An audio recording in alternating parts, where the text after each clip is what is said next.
then muipeleke na ipite, kwa sababu watu wetu wanaumia sana.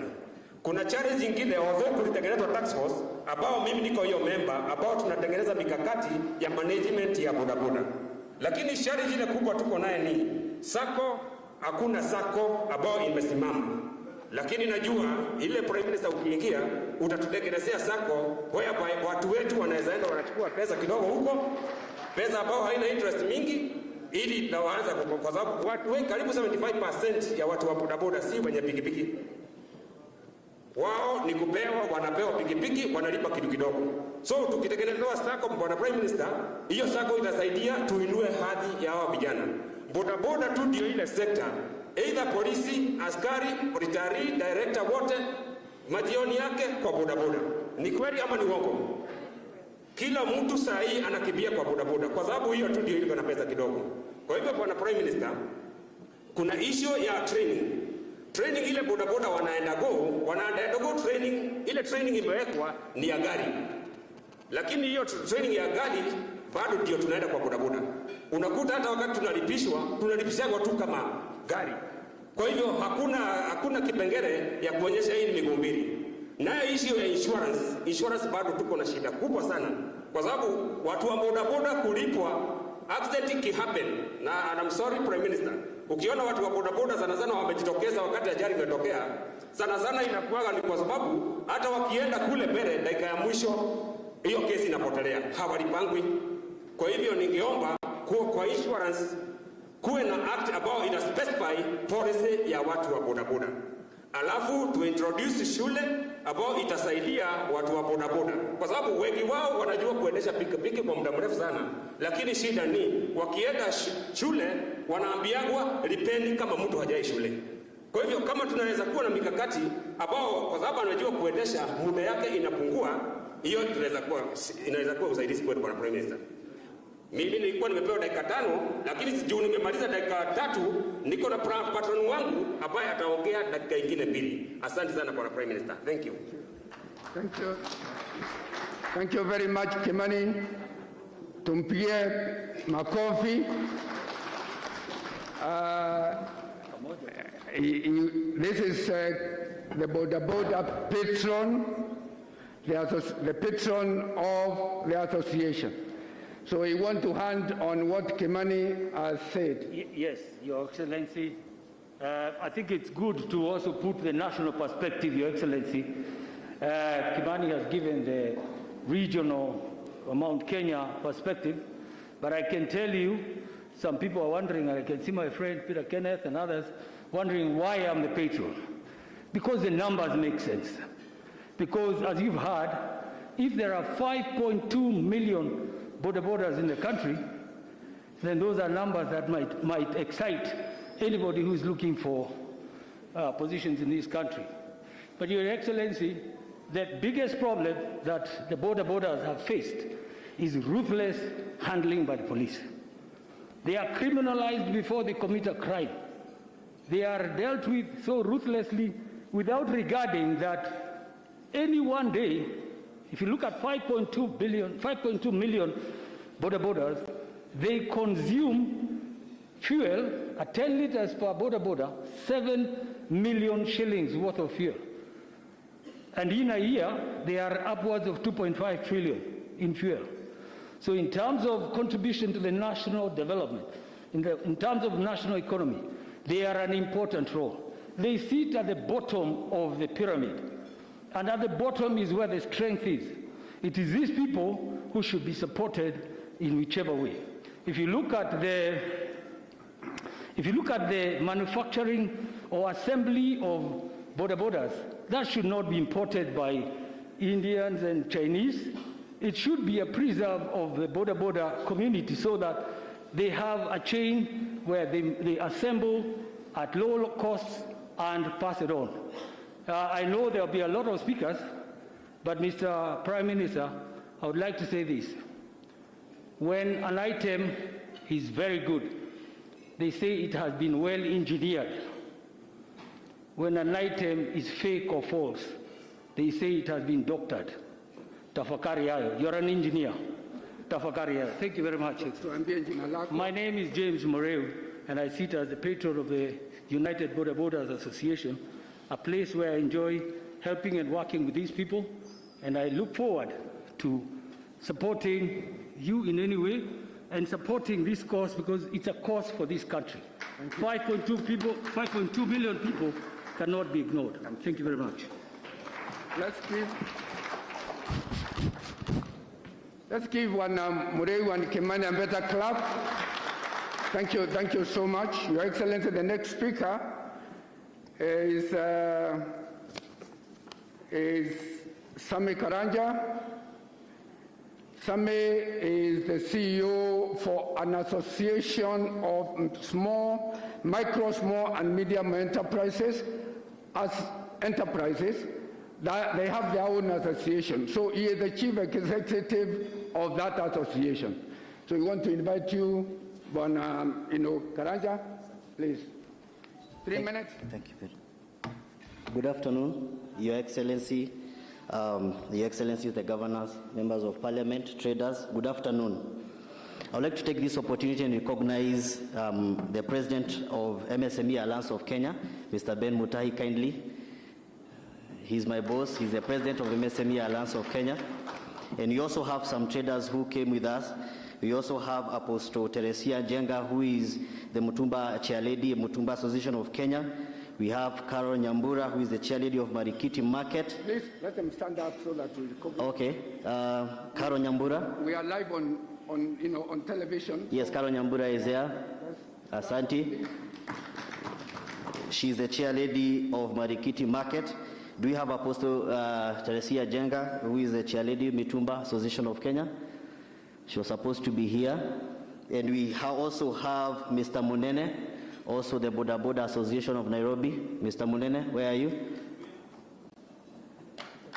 Yes, okay. And lastly but not least, we have the chairman of Mudhurwa Market. The chairman of Mudhurwa Market, where are you? He's there. Thank you very much. Allow me to just highlight a few challenges that we have, though we have so many challenges. But allow me just to highlight a few challenges. And one of the challenges that we have, Your Excellency, you remember about 2 weeks ago you came to our offices and we were able to have a conversation with you on the same. We have an influx of cheap and fake Chinese goods. Many times the government has imekuwa ikituambia kwamba sisi wanabiashara ni sisi tunaleta hizo bidhaa gushi or things which are fake and counterfeit. But Your Excellency, we have seen Chinese have been able to come and inflate the market, and they have taken the whole value chain from the manufacturers to the retailers. Unaona Chinese mpaka anafanya hawking, anaenda na kuuzia simu kwa barabara, wengine wako karibu kuuza mahindi. Your Excellency, we should have policies which govern or which protect the local traders. Kwa sababu you cannot do the same in China. You cannot go as a trader in China and do the same. And so we need to be protected because they have taken the whole value chain and they have financial muscles which we have not been able to build. The other challenge that we have, Your Excellency, is that we have overzealous tax policies. We are in a regime whereby taxes, we do not have any consultation when taxes are being, policies are being formulated. And that is why we have haphazard tax policies. And I can give an example of one tax policy ambayo iliumiza sana wanabiashara. It was the footwear policy, the East African Common Tariff, which skyrocketed the tax from 2 million to 6 million per 40-foot container in just a week when it was implemented. And in the East African Africa countries, we are the only country which has implemented that. Why have other countries not implemented? And so we need a predictable tax regime whereby we know exactly what we are paying, because predictability in business is very important.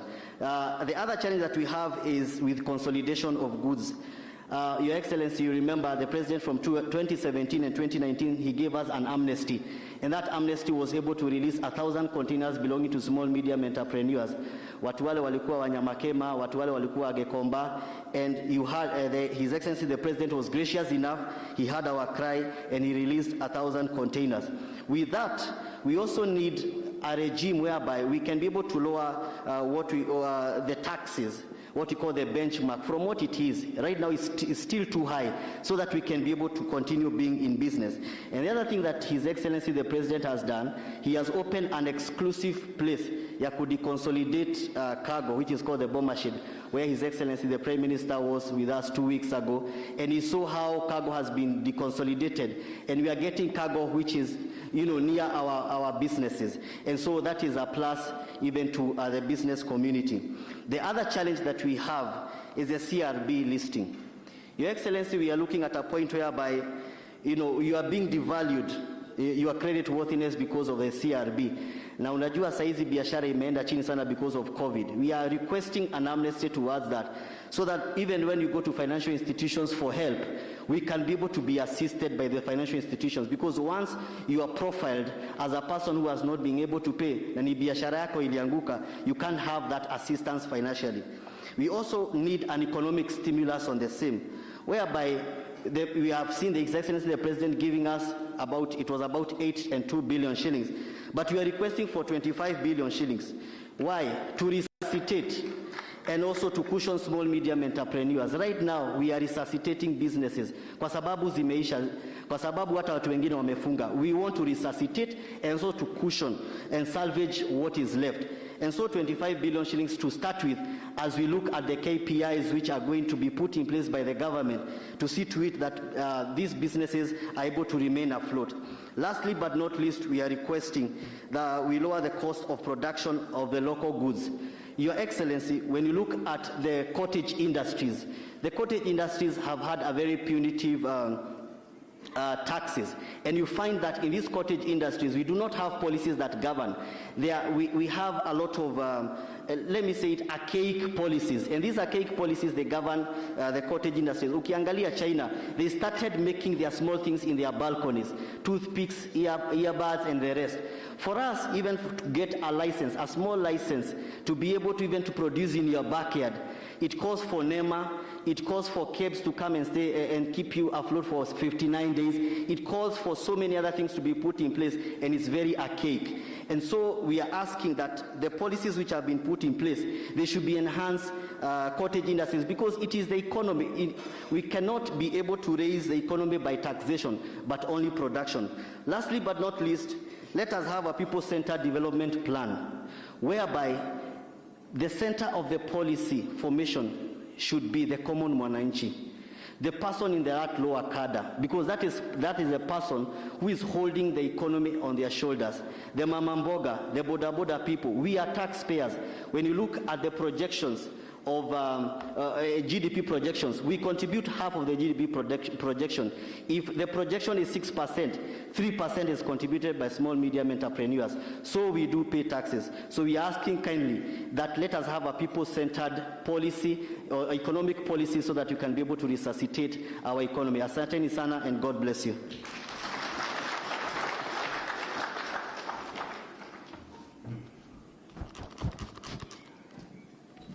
Thank you, Sami. Let's give him a bigger clap. I see that his chairman is here. Chairman, just bear with us. We'll ask you to talk to us on Friday, okay? That's a commitment I've given you. Instead of Sami talking to us, you'll be the one to talk to us on Friday. And thank you for being here. Sami, thank you. That's really articulate. The growth of our economy really is in our MSMEs. That's where the growth is. And that's why we would want to emphasize, and this is the reason why we invited those people, so that they will be able to express themselves. So the next person that I'll call is Solomon Kuria. Solomon. Solomon will talk on behalf of the youth. He is a youth leader from Mount Kenya region, and also a member of the Jubilee Youth League. And Solomon is from Nyandarua County. Solomon, please. Thank you so much. I think I like the signature of Baba. Haya. Si mnaijua? I like that signature. Iwo inaamsha mtu hata kama umelala. Your Excellency, Right Honorable Raila Odinga, Mount Kenya Foundation, Chairman Peter Monga and Vice Chair SK Macharia, our governors, and distinguished members of Mount Kenya region, good afternoon. My name is Solomon Kuria, a youth leader from Mount Kenya, born and bred from the land of milk and honey, Nyandarua County. And before I continue, I would like to acknowledge, in Gikuyu we say, Modo atoga karea dhana. So if you don't acknowledge your age mates, you're going to have it after that. So all the young people, all the young leaders in the house, kindly be upstanding. Kindly. We have so many of them, as you can see. So many of them. Asanteni sana to get. And because I can see the vice chair is standing right next to me here, sababu nataka kunisukuma niende haraka. Right on, I would like to tell you, to begin by saying that just like Kenya it is, 75% of the population is young. That is not an exception in Mount Kenya. So we are that many, and therefore our problems are also many. But let me just start by acknowledging that we know, Baba, when you were saying you are not tosha in Mount Kenya, ama hauwezi, you still came here to our region and picked our sons and daughters and made them something. We know Shebesh, when she was young, you sent her to parliament. We know Mwaura, you sent him to parliament, even when we said no to you. So the things we are going to say here, we know now, you'll put them somewhere in your heart so that you acknowledge and fulfill them. One, the biggest elephant in the room is unemployment amongst young people. So we would like you to tell us your plan to handle that. And even as you handle it, I would like to guide you a little bit on what is the biggest elephant in the room. Employment in this country has not been proportional. Look at the police force, look at the army, look at the allocation of slots in government departments. It is sometimes given per constituency. We would like you to look at that with regard to population, because sometimes our numbers betray us. I would like you to also consider this. We say the biggest treasure you can give to your children in Mount Kenya is education, because hakuna mashamba, iliisha. But now we are worried because help allocation has been reduced. If you look at the amount allocated today and the amount that was being allocated before, the numbers are low. Not forgetting that the bill in parliament that was supposed to even reduce the interest failed at the committee level. So kindly address that. We need help increased, and by the way, it can be made a grant where you don't even have to pay that, or if you have to pay without interest. I think we are able to set aside some billions, and sometimes you have seen people stealing money that can fund a whole education ministry in this country. So make it a grant, give it to people, and have many joining in. Number 3, AGPO, another elephant in the room. We need an overhaul in that. We are seeing young people being allocated contracts at the national and the county level. It's okay to allocate me a contract, yes? But are you aware that I have a problem with financing? So we'd like AGPO to be attached with LPO financing and set aside a kitty for that. And we have actually discussed and agreed, out of the kitty we'll set for the whole country, we need 10 billion for LPO financing on government contracts to young people. tax relief. You know, some of these things we were talking about them in the BBI. I'm sorry, I'm not supposed to even mention BBI, but tax relief to businesses owned by young people. Yes. So, we would like young people who own businesses to be given tax reliefs, at least 4, 5, 6, or 7 years, until they are able to stand. I read the story of SK Macharia, and I've heard it from him. He traveled from here to America, I think, within 8 months. So now, help us make it easier. We don't need to travel all that or do other bigger things. You only need to give us tax relief. Kuna kitu ingine moja hapa, digital economy. I don't understand why today free Wi-Fi is not everywhere in the corner of this country. We should have ICT hubs in every village or in every ward, and Wi-Fi free. Money is in the digital world today. Any presidential candidate or any president who will bring that, he will have covered millions and millions of young people. Let me talk about CLB listing. And we have discussed this and said, why don't we have a limit on the amount? If you forfeit, you are listed. We have seen young people being listed for as low as 100 Kenya shillings, 100, 200. Why don't we have a capping for that? And we have agreed, by the way, to start a business for a young man, I will need at least 20, 30, or 50K. So if I have forfeited any amount above that, put me in that CRB. If I'm below that, my friend, I'm still struggling, I will pay it. So CLB should be put at 50K for the forfeit. Decentralization of government services. Your Excellency, President Uhuru Kenyatta gave us Huduma centers for every county. We now need Huduma centers at the sub-county level, so that our people travel shorter distances to get government services. This one, please kindly take note of it. Tax incentives to employers. There is no any graduate who should leave university or college and fail to get at least an attachment or paid internship. If we have a regime which organizes with the employers that if you employ graduates from these and these universities or these and these colleges, we are going to give you tax incentives.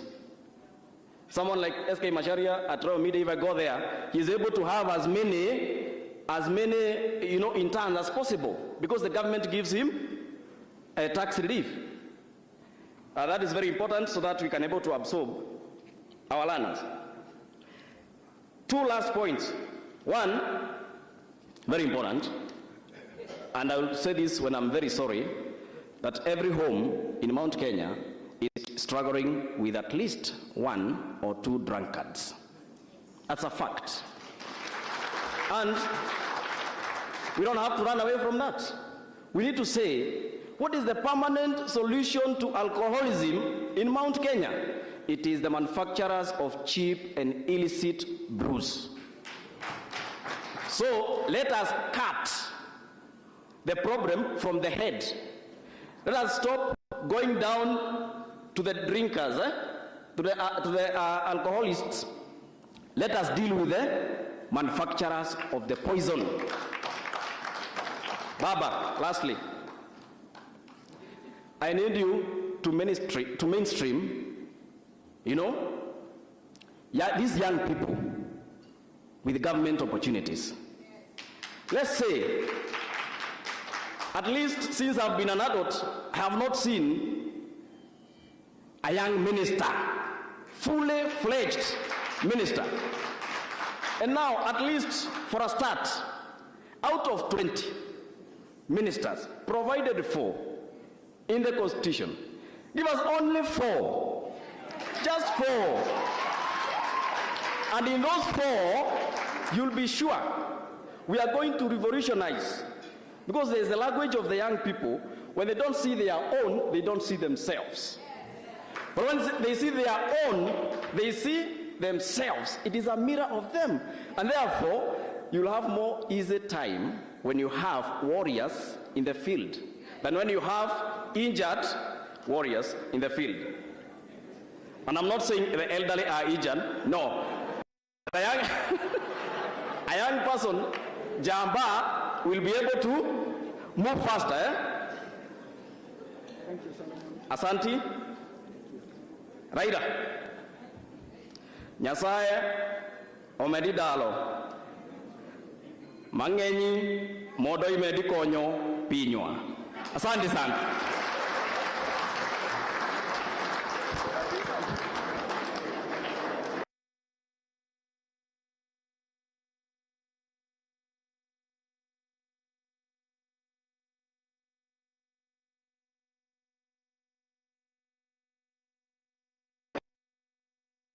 Even tomorrow.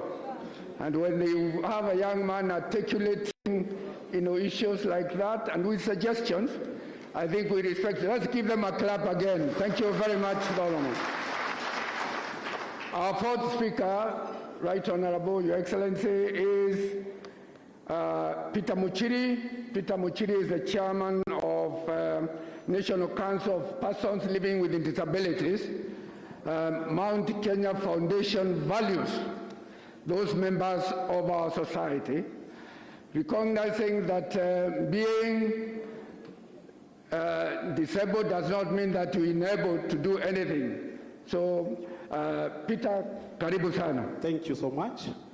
Right Honorable... 3 minutes, Peter. Thank you. Right. Right Honorable Prime Minister Raila Odinga, eminent business people of Mount Kenya, and distinguished guests, good afternoon. Your Excellency, I will deal with issue concerning persons with disability in our country. And let, first of all, me recognize persons with disability in this house. Kindly, because majority of them are seated down, you can just wave wherever you are.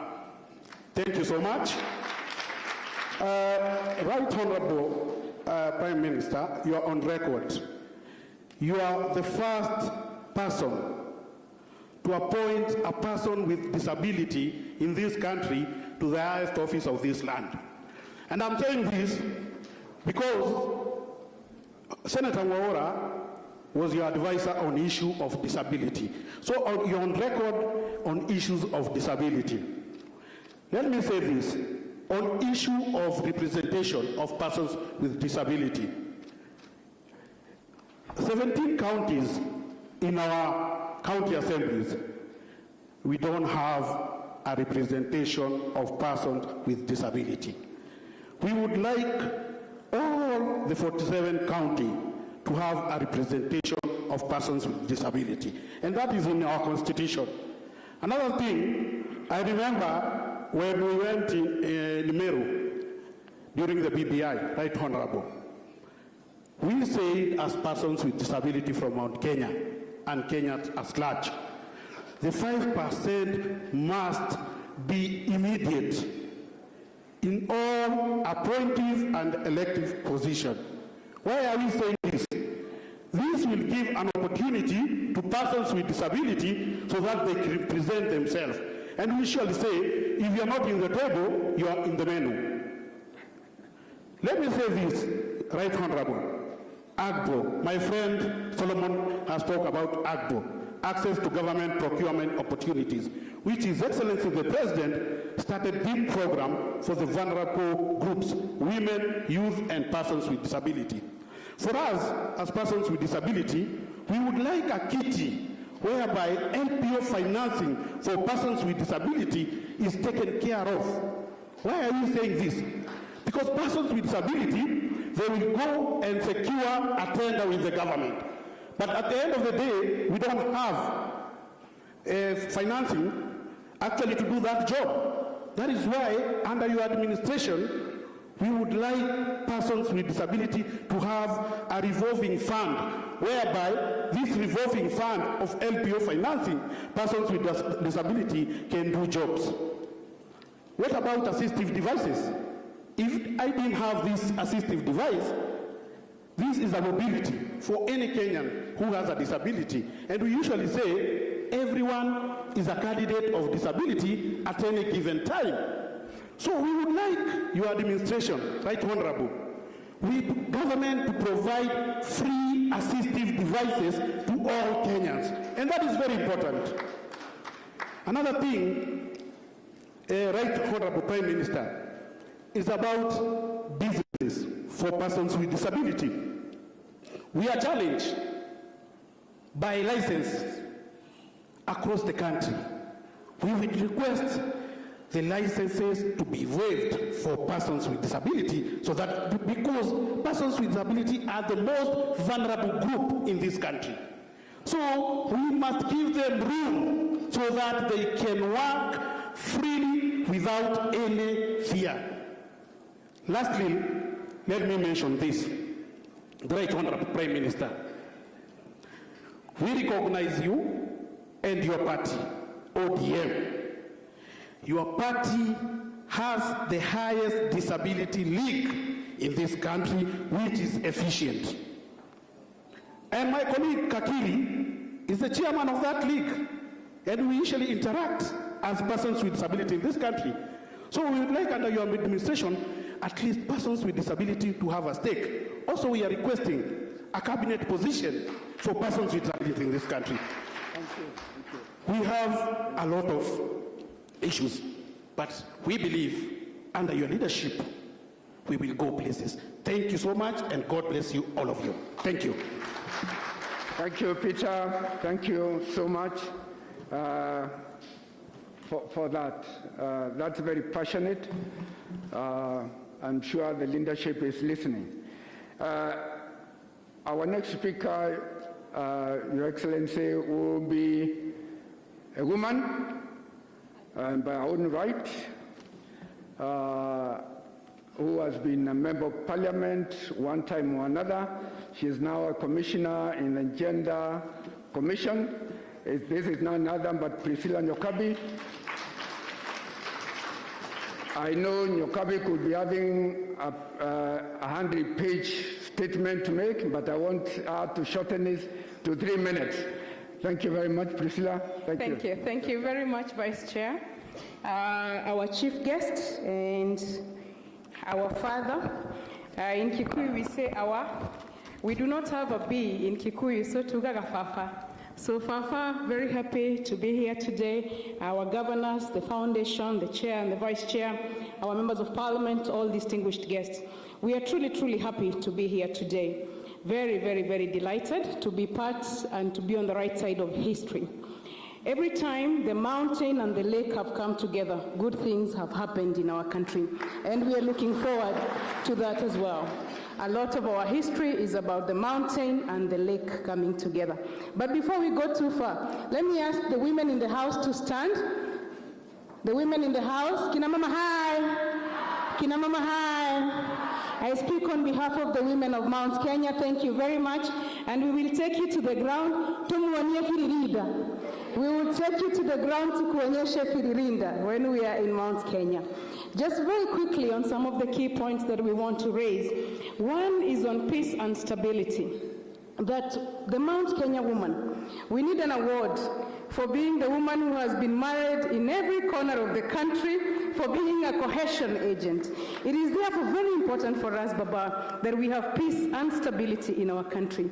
Our women are in every corner of this country. Our families are in every corner of this country. We really do need peace and stability. We are cohesion agents. Sisi tumeolewa kila mahali. Hata huko Nyanza, our sisters wako huko wamesettle. Peace and stability, very important for us. Every time there is post-election violence, we cry very much. 2007 na hata juzi kule Laikipia, tumelia sana. Kuna mama alitoka Kuresoi wakati wa 2007, mzee wake akauliwa kule. Akakuja Olmoran, tena akapatwa na violence kule Olmoran. We really, Prime Minister, want you to assure us of peace and safety in our country. We are a community of business. Everywhere we go, if we get peace and safety, we will be able to do the rest for ourselves. And we want, Prime Minister, respect for private property. This is land that we buy in the places where we settle, land that our diaspora has bought everywhere where we are at. We need to be assured that private property will be respected anywhere in this country. We cannot be foreigners in our own country. We are citizens of Kenya like everybody else. We can settle anywhere in the four corners of our country. And we trust that in your government and in your leadership, we will be safe and we will be peaceful and we will be stable for us to continue to do our businesses.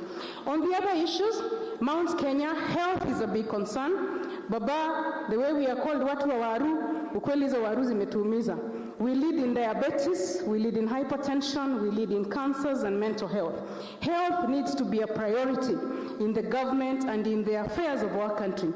In the UHC, the President has already prioritized health. We want to see that continue. More resources put into healthcare, prioritization of health resources, getting to health facilities, health workers, a lot of issues that we could raise on health. We want you, Prime Minister, to understand us as a community that has to prioritize health. The cancer center needs to be put up in Nyeri so that it can take care of our cancers in good time. Our health interventions are coming in way too late to save the lives that we need to save. We are a mountain community. Mount Kenya is a water tower. So water, Prime Minister and our father, is an important matter for us. Aberdare is also a water tower. In fact, the country has 5 water towers. 2 of them are in Mount Kenya region. It's been very sad to see the water moving through our streams, moving near us, but no water in our homes. We want clean and safe drinking water in our homes and water for irrigation as well. For our men, we have been very happy with the last mile electricity connectivity. But let me tell you, if you told a woman between electricity and water, what would we choose? Water. Last mile water connectivity. Prime Minister, we need last mile water connectivity. Water in all our homes, water in our mountain homes, but water in all of the homes in our country as well. And the dams and everything that we need in water infrastructure also done. Education, we are a region of education, more emphasis on education, our polytechnics, our universities, more resources into education, and 100% transition to secondary, but also 100% transition to college and skills building. Education, very critical for us. Agriculture, we are farmers. Agrarian economy is really our lifestyle. We need, Prime Minister, the Ministry of Agriculture and Farmers Protection. And we do actually have that in some countries, the Ministry of Agriculture and Farmers Protection. Our farmers need to be protected, and we need all of our products to be processed so that we can have jobs for the young people. Tea, coffee, dairy, horticulture, rice, poultry, pig farming, fish farming, flowers, miraa, pyrethrum. We are really an agriculture economy, and we are hoping to see that prioritized with the inputs and the fertilizers that we need, with cooperative societies revived. We are a society of cooperatives. We need that covered, markets, both local and international. Really a lot that we could say on agriculture. And for all this, it brings us down to the 35% allocation to counties. We do need the 35% allocation to counties, the 1 man, 1 vote, 1 shilling. I'm seeing Governor Nyoro here. In Kenoru, the joke was 1 man, 2 women, 3 shillings. So we need to go to the 1 man, 1 vote, 1 shilling. And we really need that protected. On the gender rule, the 2/3 women agenda and the 2/3 gender rule that was in the BBI, we pick up the proposals, and Baba, you ensure that in your government and in your proceedings and in your arrangements, the women are partners. The Mount Kenya woman is a partner to the Mount Kenya man. Part of the reason the mountain is strong is because the Mount Kenya woman is a partner. The Mount Mount Kenya woman is a partner to the man, we are offering you, Baba, the same partnership. The Mount Kenya woman will be a partner to you in the journey.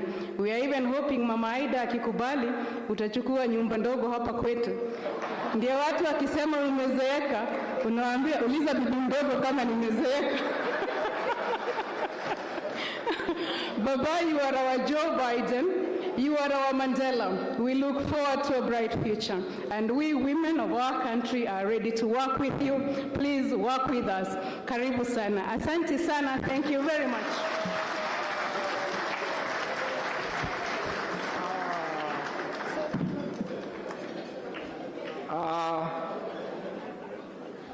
Thank you very much, Priscilla. That statement you have made, I know you could be having one supporter here in the name of Dr. Oburu Odinga.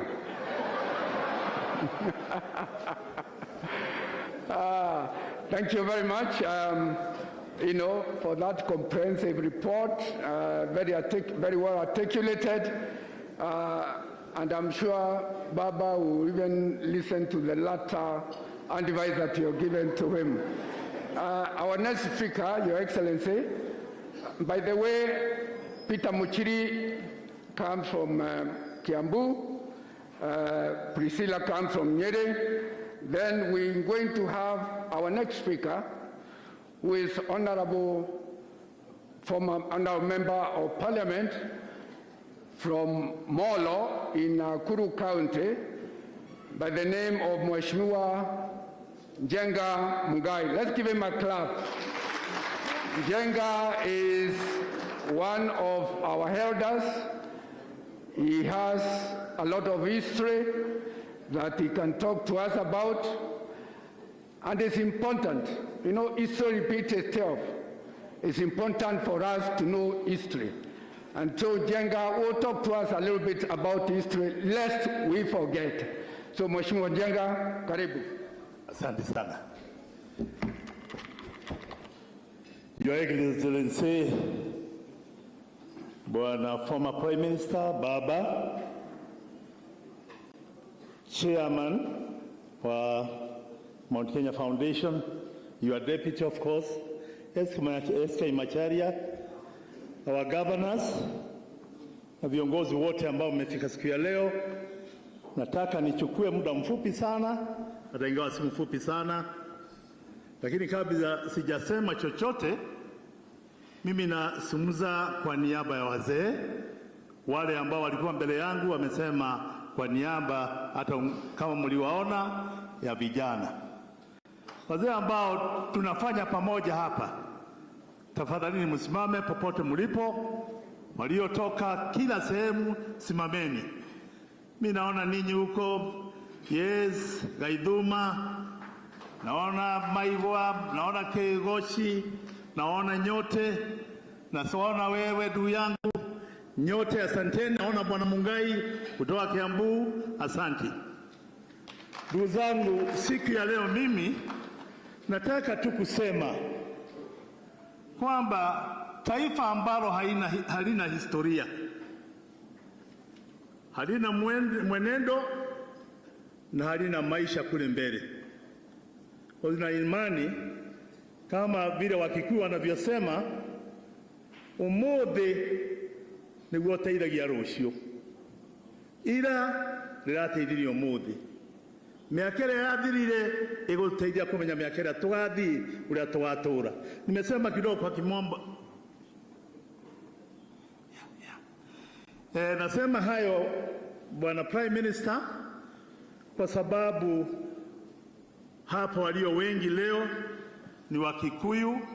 Wewe umekuja hapa kama mzee ambaye tunaheshimu kiongozi wetu, na nikasema nianze na hilo nimesema. Nataka pia kuchukua nafasi hii, Your Excellency the Prime Minister, to thank His Excellency the President Mheshimiwa Uhuru Kenyatta. Uhuru, kwa wale wote ambao wamesikia tukisema pale na hapa, Uhuru tukimwangalia ni kiongozi ambaye anaangalia historia ya nyuma, anaangalia historia huko, na Uhuru hachukui historia kwa mchezo. Uhuru anakumbuka yale yote ambao sisi wote tumeyapitia, lakini wengi wetu wanasahau. Bwana Prime Minister, nataka kuchukua nafasi hii kwanza kukushukuru wewe na kumshukuru Rais, kwa sababu wale ambao hawajui siasa, pahali tulikuwa tumefikia 2017 was a very delicate moment, na pahali ambako taifa lilikuwa tu karibu kutumbukia katika shida, na kuna wale waliokuwa wakitaka shida iingie ndio isemekane, unaona wameshindwa kuongoza. Wakikuwa ambiwa mnaona mmeshindwa kuongoza, lakini wewe mwenyewe ukawa na doto au ukawa na hekima au chochote kilichokuguza na kikamguza ndugu yako Mheshimiwa Uhuru Kenyatta, mkaamua tusahau yote ambayo tungetaka, tusahau yale yote tumefanyana, wacha tuamkuane, wacha tukae pamoja kama wazee wa nyumbani au vijana wa nyumbani walio wakubwa katika boma hii, tuokoe boma hii. Mlipokaa pamoja mkasalimiana, mliokoa Kenya sana. Sisi ambao tunakaa sehemu ambazo zimekuwa na misukasuko na shida nyingi, tulikuwa tumeona dalili za mambo ambayo yangekuwa mambo ya machozi, mambo ya kuharibu tena baada ya kuharibu kwa miaka 24. Nasema tukianza kusema vile Mjaluo na Mkikuyu mlianzana, Mjaluo na Mount Kenya mlianzana wakati wa campaign ya kumuondoa mbeberu Kenya, na hilo lilikuwa ni jambo ngumu kabisa kumuondoa mbeberu Kenya, lakini nyinyi mkaamua. Baba yako Jaramogi Oginga Odinga alikuwa mbunge wakati ule, na ninafurahi mimi niliserve parliament for 20 years, so nilikuwa ninasoma yale yote ndani ya Hansard Mheshimiwa Jaramogi Oginga Odinga alikuwa akisema katika bunge akimtetea Kenyatta. Mimi mwenyewe ninakumbuka baba yangu na wale wazee wa zamani, kwa sababu damu yangu ilikuwa bado iko na siasa, vile mzee Kenyatta mwenyewe alikuwa akitetea Kenya hata akiwa katika jela. Na wakati ulipofika kukawa kuna vyama viwili ambavyo vinashindana, chama kimoja kina uwezo wa mbeberu kipesa na kikila kitu, chama kingine kilikuwa na uwezo wa Mwafrika aliyekuwa maskini na hakuwa chochote, kikawa KANU. Baba yako na mzee Kenyatta, baba mwanzilishi wa taifa hili, akiwa jela, njia yote waliotumia ndio waweza kuwasiliana, waliitumia wakawasiliana, wakaona lazima tumpiganie Kenya, tuokoe Kenya kutoka utumwani. Baba yako akaanza kupigania Uhuru Kenyatta mpaka akamuita Mungu wa pili wa Kenya. In parliament, I remember I saw it. He was chased out for saying Kenyatta is a god of Kenya. Na aliambiwa unasema a leader unto darkness is a god of Kenya. He had a lot of trouble in that parliament. That is what it is in the Hansard and in the history of Kenya. Nakumbuka mzee Kenyatta mwenyewe, kulikuwa na ukabila mwingi ulikuwa umeanza kuingizwa na mzungu. Mambo ya kiutamaduni ikaanza kuingizwa na mzungu. Wakikuyu mnawezaje kufanya kazi na Wajaluo? Mila zao na zenu haziambatani. Ninyi na wale muko tofauti hii na ile. Mimi nakumbuka baba zetu na historia ambayo tunayo. Mzee Kenyatta alisema, ndugu zangu wa watu wa Mount Kenya, Wameru na Waembu na Wakikuyu, hamtaweza kunitoa jela kama hamuungani na wengine. Lazima taifa liunganishwe tuweze kupata ushindi wa mzungu aliyetufanya watumwa. Kenyatta akafanya kazi kubwa, na mimi nashukuru watu wa Mount Kenya, wa Tharaka, wa Meru na wa Embu na wa Kikuyu walimsikiza Kenyatta hata kama alikuwa kule gerezani. Nakumbuka baba yangu mimi mwenyewe na baba wengine ambao tuliwasikia wakati ule. Bado hata ngawa nilikuwa mchanga, nilikuwa na damu ya mwanasiasa. Mimi hapana mwanasiasa. Mtu amekaa bunge miaka 20 hapana mwanasiasa. Tulikuwa na yale mambo ya kusikiza kilichokuwa kikitumaliza, kutuharibu na kufanya watu wetu wawe watumwa. Wengi wetu waliokuwa vijana wakati ule watoto waliona wamama na wazee wakipigwa na mzungu, hata kupigwa na viatu, kukanyagwa na mambo mabaya kufanyika. Lakini Kenyatta akasema, kwa sababu nimeona sasa kuna sindano imewekwa, na hii sindano huenda ikawagawanya Waafrika washindwe kupigania uhuru. Kenyatta akasema, Wakikuyu wenzangu, Wameru wenzangu, wakati huo hakukuwa na Tharaka Nithi, kulikuwa na Meru na Embu. Wakikuyu wenzangu na Wameru na Waembu, kura ya kunitoa njera haitawekwa na kutairishwa. Orudo itagia goma joma. No orudo gaikia kura. That's what Kenyatta said. If somebody can interpret it for you, Your Excellency. Oru na nimwaigwa niguo kwathire na aria moy niguo gwathire. Eske macharia ni jwe no history. Na thuria me haho the na George Mo ni jwe ni uwe. Ati Kenyatta ni wa coinire. He coined, and it is spread all over the country like wildfire to the Kikuyus, Meru and Embu. Kwamba kutairi sio kutakaoweka kura kwa debe, sio kutakaomtoa Kenyatta kwa jera, ni umoja wa wananchi. Mumushike Raila, mumushike Odinga, Jaramogi Oginga Odinga, mukae na yeye, mumusikize, musikie James Gishoro, musikie viongozi wote kina Dr. Mungai, kina Tom Mboya, mukiongozwa na Odinga anayenipigania, mjue ya kwamba kutairi hakutanitoa jera. Kitakachonitoa jera ni umoja wenu wa Kenya. Kweli hapana kweli? It is history that is clearly known. Then my question, very simple, is wazee walipigania uhuru, nika mwisho tulipata uhuru. Watu walienda Lancaster House wakiongozwa na kina Tom Mboya, kina James Gishoro. Baba yake Raila, Jaramogi Oginga Odinga, alikatazwa kwenda Lancaster House. Kwa nini alikatazwa kwenda Lancaster House? Jaramogi alikatazwa kwenda Lancaster House because they knew he was going to interfere so much with the constitution making in London as he fought for Kenyatta.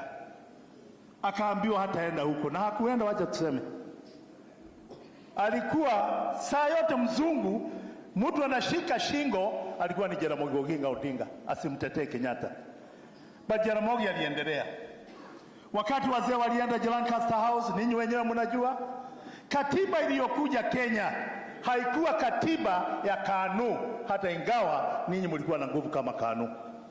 Katiba iliyokuja Kenya ilikuja katiba ya KADU, kwa sababu KADU ilikuwa na nguvu kwa sababu ya nguvu ya mbeberu. Lakini ilipofika hapa, unajua kabisa bado Kenyatta alikuwa anawasiliana na Jaramogi. Walitembea uwanjani kuwalaki walipokuwa akirudi, lakini Jomo akasema katiba ambayo imefika ni katiba ya Wakenya, hapana ya KADU au KANU.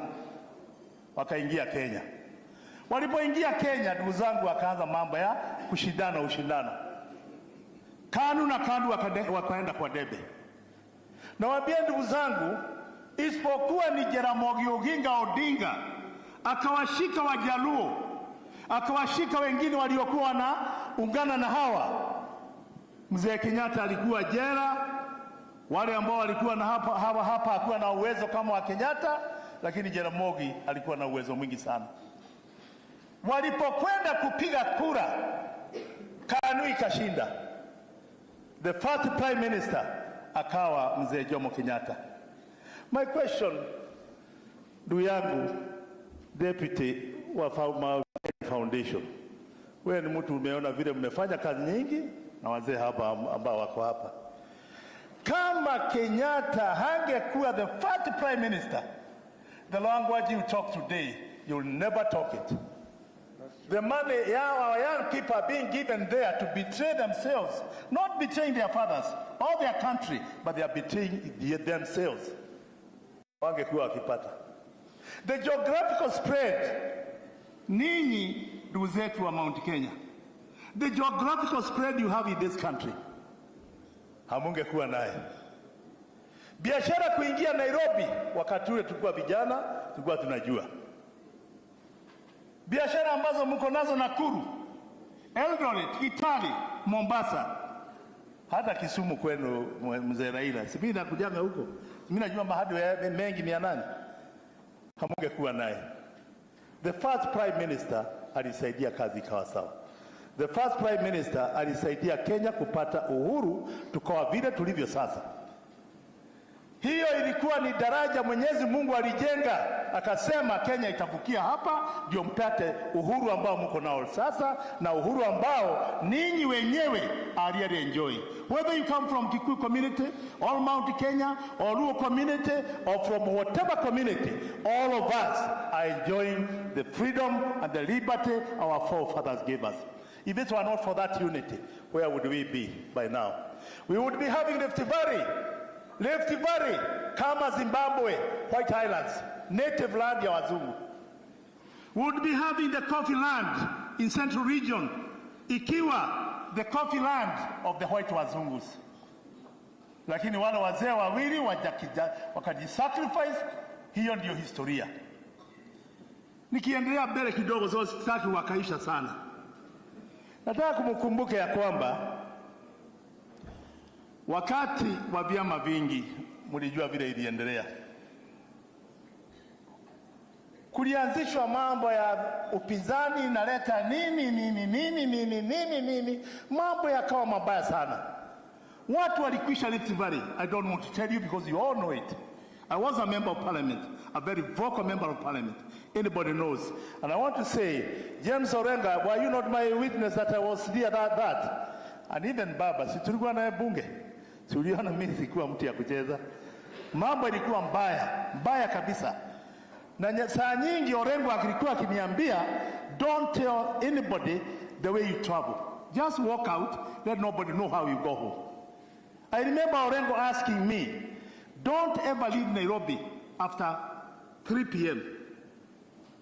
Uwe ukienda wakati unaonekana mchana, ukigongwa unajulikana uligongwa. And you were tested many times. He knows. He got me from jail many times. Wakati ule mnakumbuka, watu walikufa wengi, vita vikawa vingi, vikasemekana ni wapinzani wanaleta. You all know who did that kind of dirty game on Kenya to destroy Kenya. Mimi naona gavana ambaye ninampenda sana anaitwa Oparanya hapa. Oparanya, be honest. What happened to Mitaitai farm, which belonged to Waluya upande ule? What happened? You know it. Don't tell them. If they want it, they can wanaweza kudig history. Professor Ongeri nimuona hapa. I saw you. You have been victims, your people have been victims of the same people with the Kikuyus in Rift Valley. Say the truth. When we all know all these things, we've witnessed all these things, we understood all these things, we tend to be burying our heads in the sand. We don't want to say the truth. Let us stand up and say, hata kama ni miaka ingine 20 au 30 wakae kando, wengine waingie kwa uongozi. Because they did it. Whom have they not touched? Whom have they not touched? Wamasai mmekuwa hapa. Ninyi wenyewe, tell me about your Transmara. What happened to Transmara? I know the boundaries of Transmara. I know where people used to plant a lot of maize there. what transpired during that era. Mulipoteza. Mulipoteza, and it is true, mulipoteza. That's why I'm saying, unless Kenyans want to blind themselves, unless Kenyans want to make themselves dead, unless Kenyans don't want to remember history, that was transpired. We want somebody who will give us a clean sheet of this country. Juzi baba, tulikuwa na wewe wakati mambo yalikuwa moto. Huyu ni Kibaki, huyu ni Wamarwa, Mama Ngilu na wengine, mambo yakawa moto sana. Mzee wetu nimpenda sana, alikuwa anaitwa Nyachai, nimpenda Nyachai. For your information, there's a lot of good things he did in Rift Valley for all communities. I know him. When I say I liked him, I liked him. Mlipoingia katika siasa ngumu sana, mukaingia siasa ngumu. Let's be very honest. Honorable Raila, it's only because maybe you don't like to tell people what you did. Hamukuwa marafiki na wajumbe wengi. Watu wengi waliona wewe unaonekana sasa unaanza kukataa maneno. You are now bulldozing. People walimuita yani bulldozer. Lakini akasema hatutaliokoa taifa kama kuokoa taifa ni tugawanyike vile vyama vingi kama vile Ford Asili, Ford Kenya na vyama vingine mlipogawanyika mkaenda uchaguzini tukashindwa. I'm seeing the same thing going to happen here. We are going to perpetuate that same leadership. Raila, wewe mwenyewe, God knows, ukaenda ukasema Kibaki tosha. Why you not another bridge? The same community coming to build a new bridge again to rescue Kenya. The other day, when it almost collapsed, when somebody was planning kuona ya kwamba rais wetu anapigiwa kura ya kukosa imani, wewe mwenyewe ukasimama mbele, handshake. Hiyo kura ikapotea. Tena hapo ukaokoa. Mwenyezi Mungu, let me tell you, Wakikuyu na Wameru na wale wengine, mimi najua leo ni Wakikuyu wako hapa, lakini mbu iko jambo ambalo mimi nataka kulisema na ukweli ujulikane, uongo uwekwe kando, kwa sababu siku za mwisho za Mwenyezi Mungu ukweli utawekwa pale, uongo uwekwe pale, tuone ni nini kitakachoushinda. Rais alikuwa anataka awekewe a vote of no confidence. Vote of no confidence by the same person he assisted from where he came. Lakini Mungu ni mwema, mlipoungana Kenya inaendelea. Mabarabara yamejengwa, mambo yamejengwa, na nisiposahau, kwa sababu naweza kusema mengi kuhusu historia, mjue kuna historia ambayo tunasahau, na ndio kwa nini wa Kenya tunazidi kuingia ndani ya shida kwa sababu ya ukabila usio na maana. You remember when Msmb was struck? Honorable Raila, I was with you in parliament. Honorable Odinga, I was with you in parliament. When Msmb was struck, I was the first person to go to Msmb. After I was called, akukuwa na hii simu hii mambo ya mobile, ni upigiwe simu ukiwa Moro, uanze safari na gari, uingie Naivasha, uanze kwenda, na tulipoingia Msmb vile tulikuta police na vile walitufanya. But we became fighters also. We fought our way out and we went up to Msmb. Tukakuta Father Kaiza, ile mzungu father alikufa, na wengine mafadha wengine, na tabu ambayo tulikuta huko. Nilirudi kufika Nairobi, tukamuita Mheshimiwa Muturi Kigano kama hivyo, lakini wajumbe waliondoka. Muturi Kigano tulikuwa na wewe, Mwite tulikuwa na wewe, Imanya tulikuwa na wewe, Jenga Karume tulikuwa na wewe, na viongozi ambao tuliungana. Tukakimbia mara moja nilipowaambia ninyi vile ilivyo. Tukaenda kwa Kiari wa Njoki hapa, magunia 100 ya unga tukaweka karori. Tukasema lazima tuende Msmb. Tulipoenda Msmb, wale viongozi walipokuja na ushuhuda ambao nilikuwa nimepeleka bunge, Mzee Jaramogi Odinga, Bwana SK, it is true what I'm saying, the Hansard can bear me witness. Mzee Jaramogi Odinga akasema we must adjourn parliament. He was an old man, but he trusted some of us. We must adjourn parliament. If this is what has happened, 20 people have died within hours, and even some people shot. some people na buduki, hapana mkuki au mshale. Jaramogi Odinga adjourned Parliament that whole afternoon. We discussed matters of national importance. Serikali ikawekwa kwa mkeka, and the following day committees were formed to go to Enoch Pukia to see whether we alleged was true or not true, and it was found it was true. Kwa hivyo mumesaidiana, lakini wakati mzungu aliona mmefaulu na kushinda, alijaribu juu chini, mzungu akiwa Ulaya tu, ako Kenya hata saa hii, akaweka a wedge between a Luo and a Kikuyu. Because you are only seen when the country gets into a crisis. When you remove it, then you are forgotten, we are forgotten, you go your way, we go our way. Let us try to go one way this time round. To save Kenya. To save Kenya. So that Kenya can become a newborn Kenya. We resuscitate the spirit of Mzee Jomo Kenyatta na Jaramogi Oginga Odinga. Uhuru ni Kenyatta, wewe ni Jaramogi. Njia walipopitia tupitishieni tuone kama maafa ambayo tuko nayo. Kama haya tunaona hapa. Na mimi naona huyu ambaye mmekaa na yeye, Governor Muridi. If I'm told to talk about tribal clashes, how they are organized, how they end up, and what happens, you are on your way home. Not unless these people, all of these people save you. They want to disenfranchise those people so that you have no votes in Laikipia. Na wajumbe wengine. Hiyo ndio inafanyikaga. So mambo mnaona Laikipia si ati ni ajali, si ati ni ng'ombe inaibiwa. Kwani miaka hiyo yote hakukuwa na ng'ombe ya kuibiwa? Kwani hakukuwa na biashara ya ng'ombe? Kwani mabuduki makubwa mambo mnaona hakukuwa na hiyo mabuduki?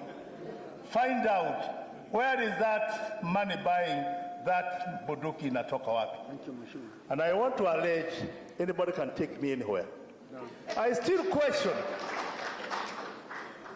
15 billion Ikwete Murikana hamukutoa.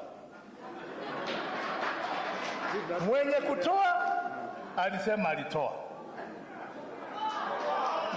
Miaka ya mbele niwaambieni ninyi, watu walikuwa wanapata training kutoka Transmara, wanapata Doinet, wanapata Mount Elgon. Mount Elgon ya Kenya, hapana ya Uganda. Who knows what is happening in Laikipia is the same training grounds that have been revived with that money to come and do the damage it is now doing for Kenya. God bless you. Let me say not more than that, but I wish I had more time to say the history you either know or don't know. Thank you.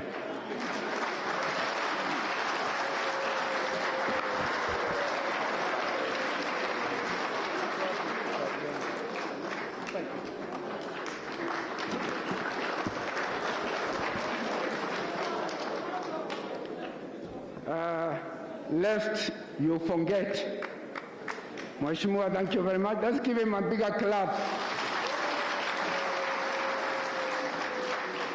It is worth the time that he took, and it's good that you put us into the mood and the perspective. Our next speaker, Your Excellency, will be a businessman by his own right, who has been with you and has been with the member of the community for a long, long time, and none other but Dr. S.K. Macharia. Please, S.K. And S.K., we want to thank you for your offer today for us being on there as we speak. So we want to thank you and appreciate you. You know what you mean to this community. Please. Thank you very much. I'm not going to take as much time as Njenga. But what he has said is true. We just like to forget things. And the few words I'm going to say, me, I was recruited in Kenya government, and I have Gotv there, is my witness, from America by the government of Mzee Jomo Kenyatta to come, and that was 1968, by the way. I'm not young. He sent a team to American universities to pick young people for them to come and work for the government. So the few words I'm going to say, I'm going to talk to him about the young man who have talked about young people. You know, the problems we have, we didn't have them during Kenyatta time, Jomo Kenyatta time. We were civil servants. We never left jackets on the desk. We worked very hard. When we were given freedom to do business, we still worked 8 hours plus Saturday, Monday to Friday, and Saturday to midday. And some of us went to set up bars, make extra money. We would never take a cent of government money. We only worked for the government to make money or to provide the services for people to do business, and then the government taxes, and those taxes would then help the businessmen to make money. Even today, first, after 2017 election, so that I don't forget this point of what we are talking about, we almost lost this country. See, all we know that. Jagat has talked about 1991, 92, we know all about it, some of us. The young people may not know. When we almost lost the country, and lost the mountain, by the way, almost lost the mountain from where Kenyanjui comes from, up, Governor Kenyanjui, the one I'm referring to. After 2017, again, we almost lost the country. Our president, President Uhuru, you remember, he was sworn in. Was he not sworn in? And if the president is sworn in, he's the commander-in-chief. There is nobody who can play around with that government. And some people dared. Led by my friend here, but I was talking to him. You know, some people dared. And they almost, I know Olengo, where is Olengo? James.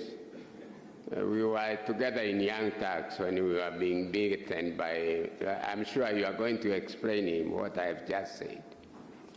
Some people dared him. But he has that instinct of his father, the love of this country. Somebody with the sword went to look for somebody meddling around somewhere. He found him and told him, let's not tear this country that was left by our father to all of us, among us, and 2 of us were among us, among Kenyans. That's how the handshake came. Without President Uhuru, there would have been no handshake. We salute him.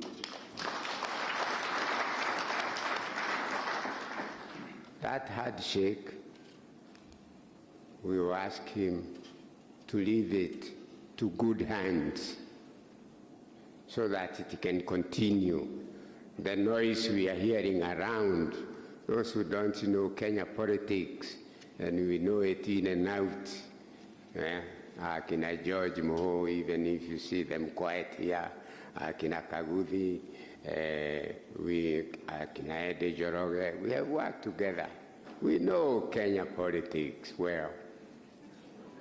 We believe President Uhuru Kenyatta will leave this country in good hands, the hand he went to look for, to shake hands.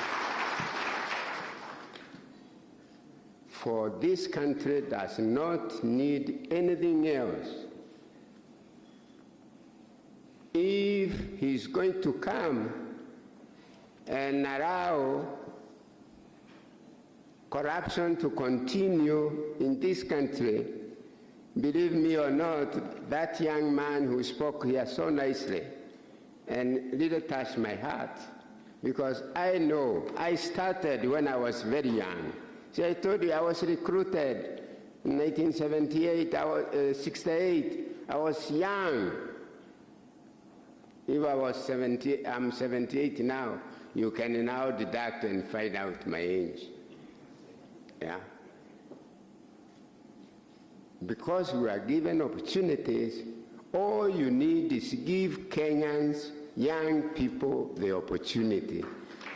And if you promise them that you eliminate corruption, because there is no any other problem, if we are not corrupt, if we are not going to steal tax money, and the president has told us we are losing 2 billion shillings. Kenya, about 5 years ago, said 1/3 of the budget of this country goes to corruption, goes to private people's pockets.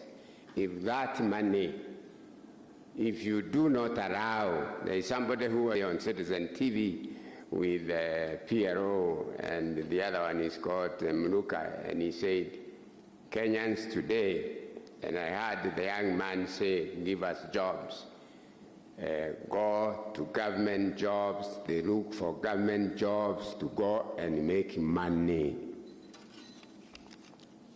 Make sure the government that comes next time to save our young people, to save our country, to develop our country, does not allow those who go to government offices to make money.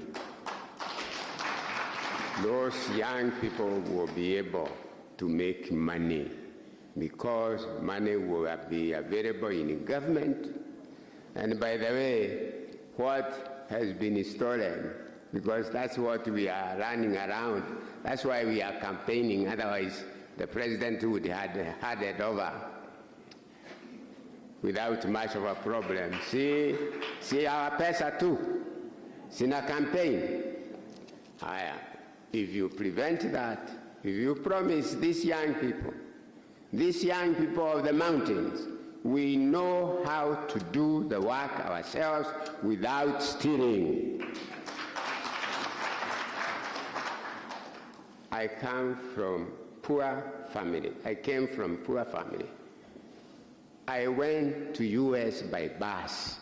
It took me 9 months with 1,200 shillings, and I left my father and my mother and my father and my 3 sisters without a piece of land in the village.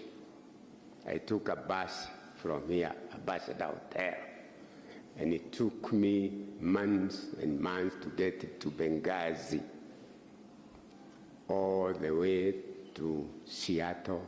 After 9 months, I worked with my own hands in Boeing, sweeping at night to pay for my school fees. And I told you, I was recruited to come and given a job from Wazungu in Agriculture Development Corporation to Africans, to settlement, and those people, my last word, who say that I take you to the archive, every piece of land, anybody who got land from the British has my signature and Leti Gakonyo.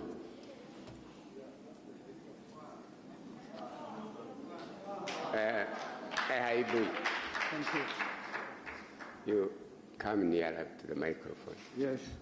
You told me when I came that, what did you tell me?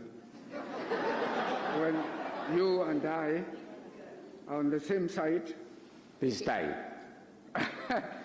I want to repeat a story Mrs. Raila Odinga told me one time. She said, you know, Titus, you and I had supporter of Uhuru Muigai Kenyatta. And our man on your side is SK Macharia. When you get together, this country benefits. Thank you very much, SK, for reminding us that and for being who you are to us as a community. Your Excellency, we have reached, I'm going now to get on to the next level where I invite the governors to make few remarks, and then one of them to invite you to come and talk to us. But just before I exit, I just want to tell you where we are.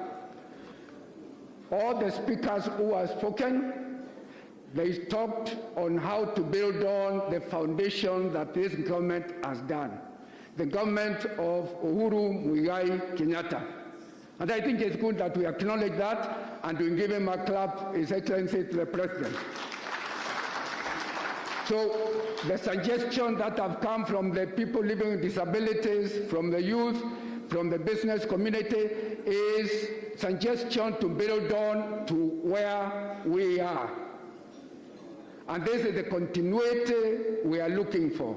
So with that, Your Excellency, I want to invite Governor Kimemia to introduce and acknowledge the other governors who are here, and then invite you to make your remarks. Thank you very much, ladies and gentlemen. I'll see you another time. Thank you.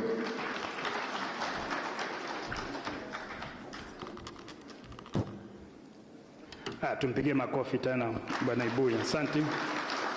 Thank you very much. I'll take very little time. I know tumekaa sana, lakini imekuwa mkutano mzuri. Your Excellency the Prime Minister, and all protocols are observed. I know we have very many here. Let me just say all protocols are observed in the interest of time. I might not be very brief. I would like to invite the colleague governors to come and say one or two things very, very briefly. We will not repeat what has been said.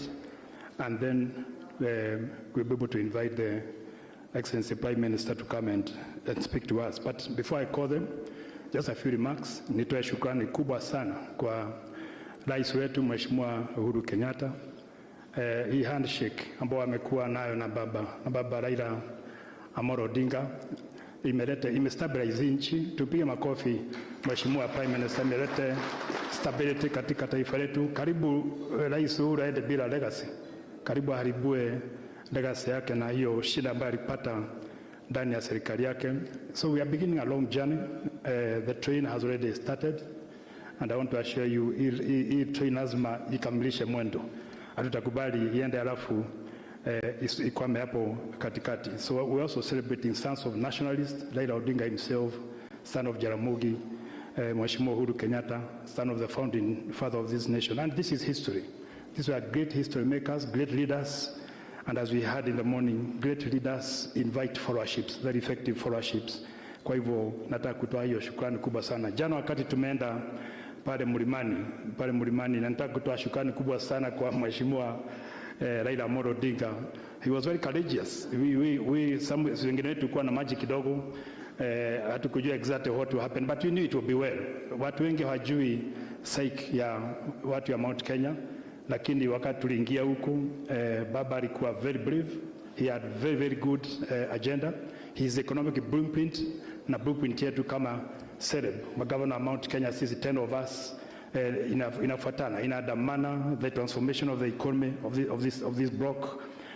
Ni kitu ambacho alieleza wananchi na walifurahi sana. But because I don't want to take a lot of time, very, very quickly, I want to say that we must then change the narrative.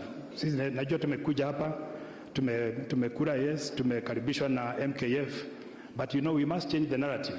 Sisi kazi yetu hapo awali ilikuwa ni kuharibu jina ya baba na kupiga yeye na kumharibia jina na kumuita ile majina yote ambayo sitaki kurudia, hata rais mwenyewe alisema ile majina. So the time has come because we must be honest with ourselves, turudi mashinani, tuambie wananchi hii ilikuwa ni siasa. Hii ilikuwa ni siasa ya ushindi, lakini overdo some things, tukaharibu jina yake hapa na pale. So we need now to inform our people, yes, hii ilikuwa ni siasa. This is what Raila Odinga comprises. When we went to Karatina, when we prepared the cabinet paper on Karatina University, mwenye alikuwa anatengeneza hiyo paper akiwa chairman ya committee za cabinet, na mheshimiwa Ongeri yuko hapa ambao tulikuwa nao katika cabinet, ilikuwa ni mheshimiwa Raila would create a clean heart in me, O Lord, and put a new and lightful spirit within me. Wakati umefika sasa tuanze kuambiana ukweli, tuambie watu wetu ukweli, tuanze kusameheana, tuanze kutengeneza taifa mpya ambalo litaweza kuendelea mbele, ili sisi kama na tumeuliza mheshimiwa Raila aje katika mlima. Yes, ameanza kupanda. Sisi tulienda jana hata tukalala huko tuone kama ataona mamba huko, na kaona hakuna mamba ambayo iko katika mlima Kenya. Hapo ni Canaan, ni nchi ya maziwa na asali na viazi na kahawa na tea. Sisi tungependa mheshimiwa Raila wakati utafika, najua utakuja kuongea hapa, na tumeona manifesto yako, the draft ambao ulituongea jana wakati tulipeana statement, mambo ya value chain, vitu zetu ambao tunakuza, kukosa market, kukosa industries.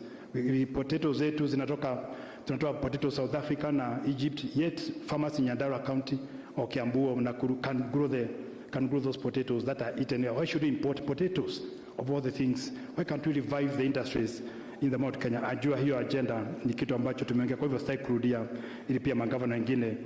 The numbering environment ambao mheshimiwa Macharia ameongea, kumekuwa na shida kubwa wakati mwingine. I thought mheshimiwa Macharia ungeongea vile mashini zako zilipigwa wakati mmoja, wakati ulikuwa unaanzisha hivi system yako, wakati huo nakumbuka hizo mashini zako tabu ambao ulikuwa na we would like a leader who comes and creates. Sisi ni watu wa kufanya biashara, na tungependa policies ambazo ni friendly.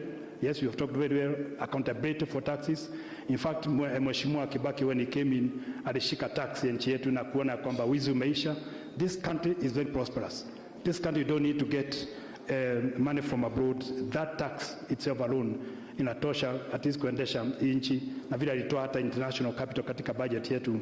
So if we manage this country well, and that's what we are looking for, a leader who comes and manages this country well, na tuweze kuendelea mbele, I think we shall have been able to see what we saw, you moving the economy from -7% to 7.3% in 2007 within just about 4 years. Tupigie Prime Minister makofi na Rais Mzee Kibaki na Rais Uhuru Kenyatta akiwa treasury, and they made a very, very beautiful pair. So hii mambo inawezekana, kuamsha Kenya yetu na kuendelea mbele ni mambo inawezekana. Na sisi kama magavana, all we are saying, please support our value chains, support uchumi wetu, industries zetu, markets, both local, regional, international. I think the women came out very well.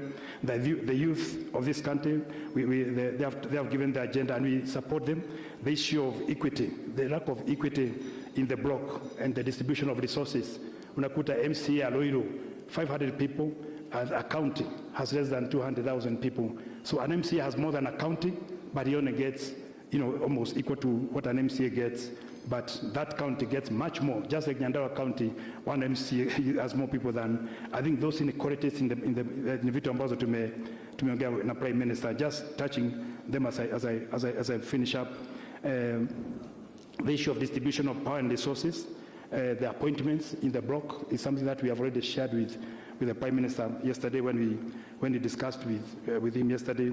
And then lastly, the issue of his entry into Mount Kenya is something that we like to, and that's why we are called in this meeting. Can we also become partners with the Prime Minister as he enters the block? Please, let's work with him to make sure that it becomes easier to work together. So nataka kutoa shukrani kwa hayo, The issue of security has been said very, very clearly.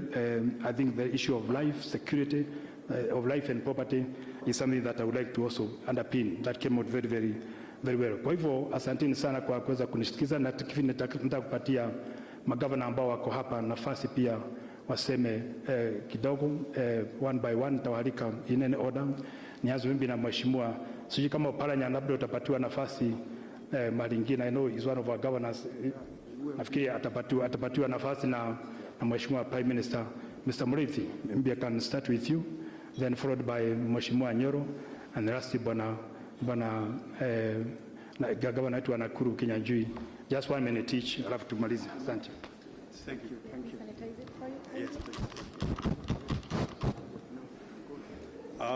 Yes, thank you very much, Governor Kimemia. The Right Honorable Raila Odinga, the second Prime Minister of the Republic of Kenya, my colleague governors, our senior business leaders, MKF directors, Senator Orengo, all distinguished guests, ladies and gentlemen, good afternoon.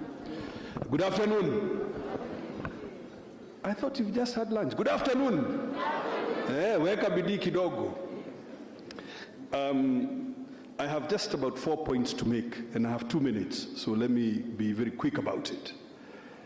First point was already raised by the Honorable Nyokabi about political violence, and I think Mheshimiwa Mungai has repeated it. And it is true, people are using political violence as a strategy for voter suppression. It is happening right now in Olmoran. We have lost 10 people in about 3 weeks, and we need your assistance. Ladies and gentlemen, we do. I mean, government has sent police and so on, and we are trying to cope with it. We are building new police stations, but we need resources to build them. And the police officers themselves will require vehicles and other things. So I hope MKF, as you look into the things that are to be done, it is true that that is happening right now in Olmoran. It has been used before. I think in the election of 1997, nearly 60 people were massacred one day in a similar strategy. And we must overcome this. So I suggest myself, I may not quite want to go in the direction of the Honorable Jenga Mungai. They are bandits, both political and criminal bandits, who are terrorizing a community. In this particular instance, Kisis and Kikuyus who live there are being targeted. But I would not want us to profile a whole community and say, I would rather we say the truth. There are some political bandits who are using young men. But I leave it there because it is not really the subject of today. But we need assistance. And I want to thank Governor Lee, Governor Nyoro, Governor Kimemia, because they were the first responders in supporting my effort and the effort of the national government to bring this situation under control. My second point, those of you who enjoy mountain climbing, like the late Kenneth Matiba did, and he was a very good friend of the Right Honorable Prime Minister, you know that the base of mountain climbing is Nanyuki and Narumoro. So perhaps in a very retro manner, the Prime Minister then started the journey to climb Mount Kenya from Nanyuki and from Narumoro. But it was not the only thing that he came to do. We, the 4 governors and a number of other business leaders, met with the Prime Minister to take a deep dive into what is our economy. This question was put to me by Eddie Joroge and MG Wawero about a year and a half ago. What is this economy? And so we went to look at the numbers and found out that it is a 2.7 trillion economy.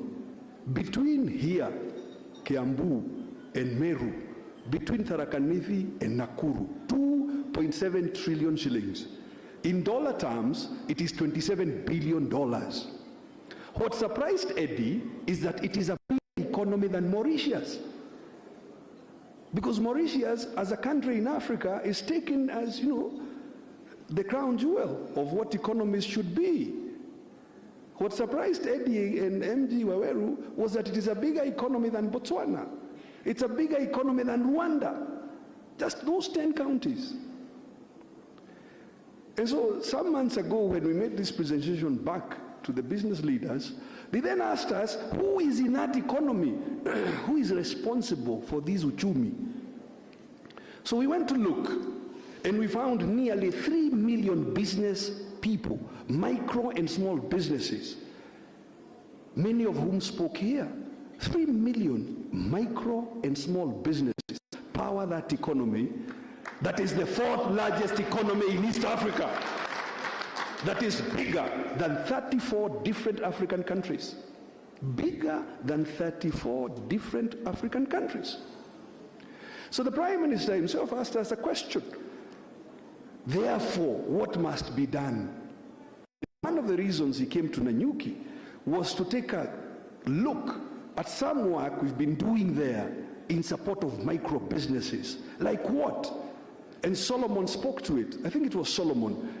He asked for a 25 billion shilling stimulus package. The Prime Minister wanted to see, because in Laikipia we have a 3 billion stimulus package for just Laikipia, peke yake. So if we are going to scale it up to national, Solomon, actually it's about 150 billion shillings in stimulus to micro and small businesses. That is what we need to do. I think he had been told by Dr. S.K. Macharia, allow me to tell you a secret, I'm finishing. You know what happened about 2.5 years ago? I happened to have been called for an interview at Citizen. And on my way out, I met with Dr. Macharia and said, I said, I was talking about micro business. He said, come and explain. So I explained to him that there are some young men who make a tuk-tuk. Put your hands together for Dr. Macharia.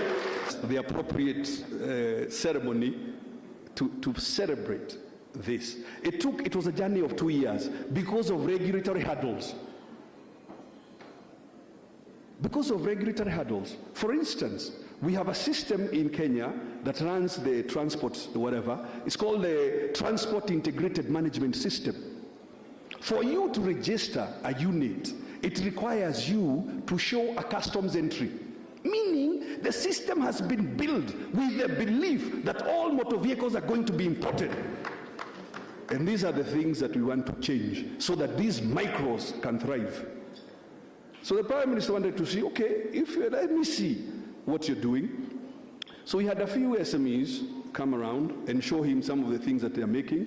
And he, in fact, bought one of the machines, not the tuk-tuk, he bought a machine to mill and make feeds and so on for livestock. We hope he's also going to buy a BJ 50. I'm 1 minute from closing.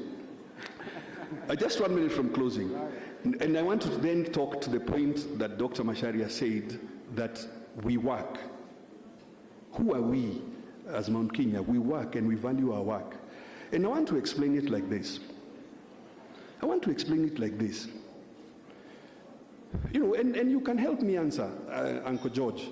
Mukami ekagatia. The name Mukami. Ekagatia. Nego kamakamaga. Gideji ekagatia. Mochiri ekagatia. Mochiri ekagatia. Yes, our names, we are proud of ourselves for working. We call ourselves the trades that we are in. I want to explain my last point, which I'm sure Uncle George and Chairman Munga know. The name Kibaki is a trade. My grandfather's name is Getu. The reason he was called Kibaki is because he was the biggest tobacco merchant in that side of the Aberdare. That is why he was called Kibaki. We value the work that we do. And therefore, our conversation with the Prime Minister is about scaling up that support, as Solomon was asking, to small businesses. Our conversation amongst ourselves is removing barriers so that small businesses have access. Like the tuk-tuk in Nyahururu should be able to be sold in Nakuru and Meru and Tharaka Nithi without additional taxation. Ladies and gentlemen, Mheshimiwa Raila said Kibaki tosha. So I ask you, Mount Kenya, what do you say? What do you say? What do you say? Thank you very much, ladies and gentlemen. Thank you, thank you. Thank you, Governor. Let me just indulge on the governors. As I said earlier, the Right Honorable will have time with the governors of this region, courtesy of Mount Kenya Foundation. So please, let's bear in mind that time is really ran, and we have yet to listen to our main, guest, chief guest. So please, bear with me, the governors, be as short as possible, brief as possible. Thank you, Governor.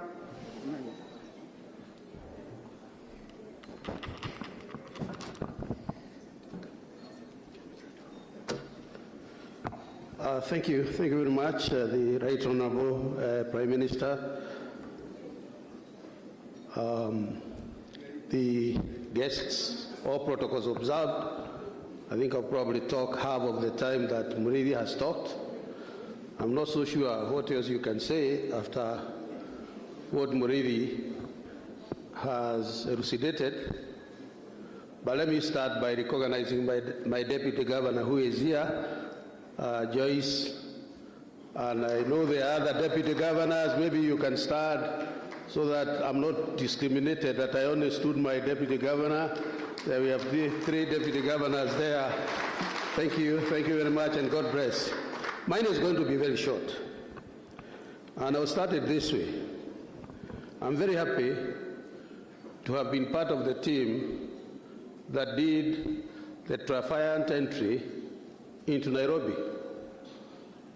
It's ironical because we thought we would do triumphant entry into Mount Kenya. But we started with Mount Kenya, and we ended up doing a triumphant entry with Baba in Nairobi. And if there was anybody who could doubt that Jesus made triumphant entry in Nazareth, then see what happened yesterday. So I'm really happy and pleased that we made that triumphant entry. Secondly, I would want to say that a lot has been said, but I would want to use the computer language just to make it simple. What His Excellency the President has done, which was a follow-up of the implementation of Vision 2030, which I happen to have been involved in its formulation, it's largely to create the hardware. And we have had this discussion. This country now is at a point, you cannot have adequate hardware, but we are at a point where we are having sufficient hardware. What we are looking for is the software. And the software is a stimulus package that gets the young people into doing the jobs. The software is that which makes the farmer in Gatundu North, a place called Kamwangi, produce milk, and within 10 minutes, that milk is processed and sold in Thika because the road is good. It is the software. And Your Excellency, the Right Honorable Raila Odinga, yours will largely be software. Because that's what this country needs in order to start an economic transformation. And we can talk more about that. What we also would want to say is that the biggest gift that you and your colleagues did or gave to this country was the Constitution 2010. And with it came devolution. And we can see every corner of this country has changed because of that second liberation, the Constitution. What we are asking for is defending devolution. We would want devolution defended. And if not just defending devolution, but making sure that you have more confidence in devolution. Get more money to the counties. Let counties have the problem of accountability, but get more money to the counties. Let the national government work closely with the county governments, because that's the way that person, doesn't matter whether it's Mount Kenya or wherever else, they will be able to feed the government. I'll just talk about one issue, which again, as you can see, I just talked about the hardware and talked about the software and how easily we can fit into the software. But I would also want to say, Your Excellency, that we need to rethink, and I know there has been a bit of discussions about the economic models, but instead of going to economic models, we agreed yesterday that we are going to go direct to Anjiko and do things, projects. But I also want to challenge economists in this country because they are there. When misconceptions are being made about economic development, where are you? Those of us who have read books like Michael Todaro and Lipsey and the others, we all know the difference between different economic models. I want to simplify our development economic model by saying we need to slice the growth of our GDP. What is the contributor of our GDP? When we say our GDP is growing by 5 or 6%, what is contributing to the 5 or 6%? For as long as agriculture and manufacturing are not contributing to that GDP, there is not going to be jobs. There is not going to be sufficient food. There is not going to be cheap food that enables our manufacturing sector to become competitive. Yes, service industry is good, finances are good, yes, the banking is good, and it will contribute to our 5%. But as long as manufacturing and agriculture are not doing well, we still have these people going unemployed and having the kind of problems we are having. Your Excellency, the thing is, we have to unpack our GDP. And we are not alone. It is an African-wide problem. We have to unpack our GDP. Pump more money into agriculture. Pump more money into manufacturing. Make sure that we have inherent natural competitiveness. Those are things that we have not talked about. And I would want the economists of this country to come up. We talk about these things. I don't know why we have only 2 or 3 economists start talking and the rest are quiet. I think we also have to think very seriously about whether we are going to lead an export or an import-led economy. Sorry to say, Your Excellency, today this country is spending in excess of $250 billion to import basic food. You are not importing, you are just importing maize. 60%, 30% imported, wheat 80% imported, rice 75% imported, sugar 60%. What are we talking about? We are exporting wealth and importing poverty. Let's look at our agricultural sector. We've lost the competitive advantage of our tea, coffee, and other exports. We have to lead an export-led economy, one that makes sure that we conserve our money within here. So, Baba, we are ready. The triumphant entry yesterday, followed by today, we want a bigger thing tomorrow. This train has left the station. God bless you. Asante sana, Governor Kinyanjui.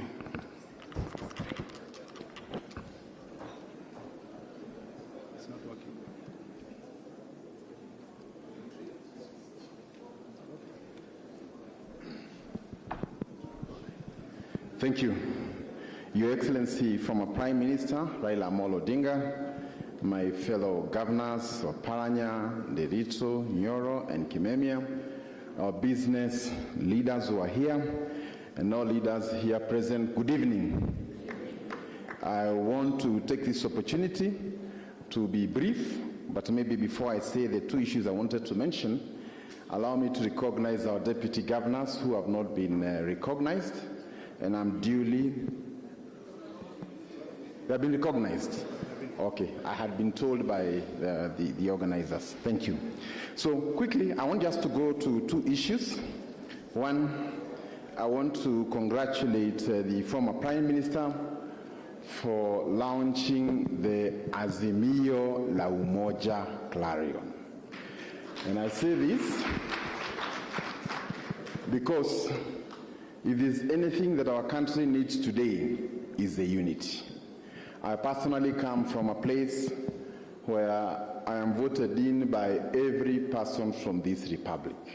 And therefore, when there is peace, and not just peace between one community and the other, peace between all of us and among us, then we all succeed.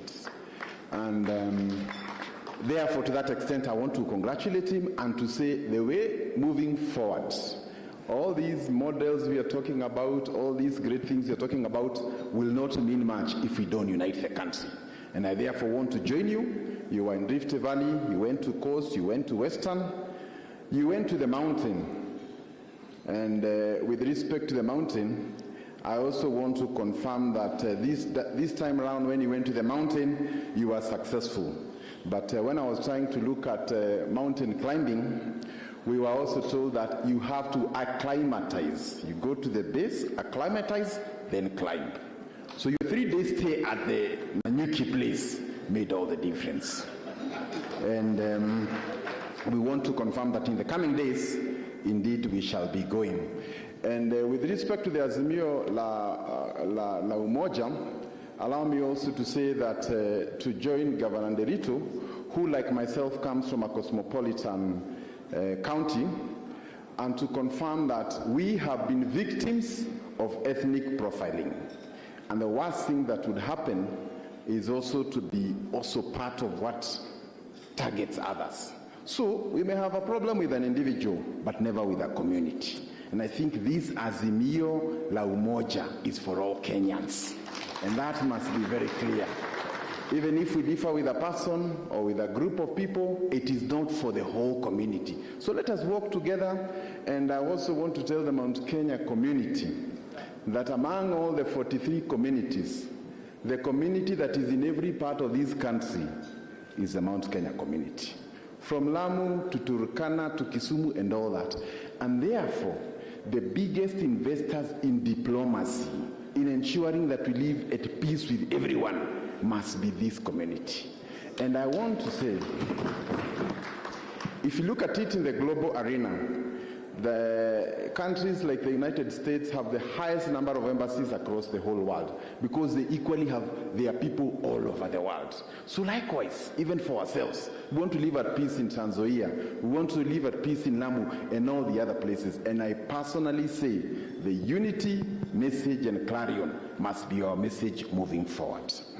Allow me also to say that for a region such as ours, with deep interests in business, in agriculture and everything, we would definitely want to go to this election not with the option of winning, but winning must be a must.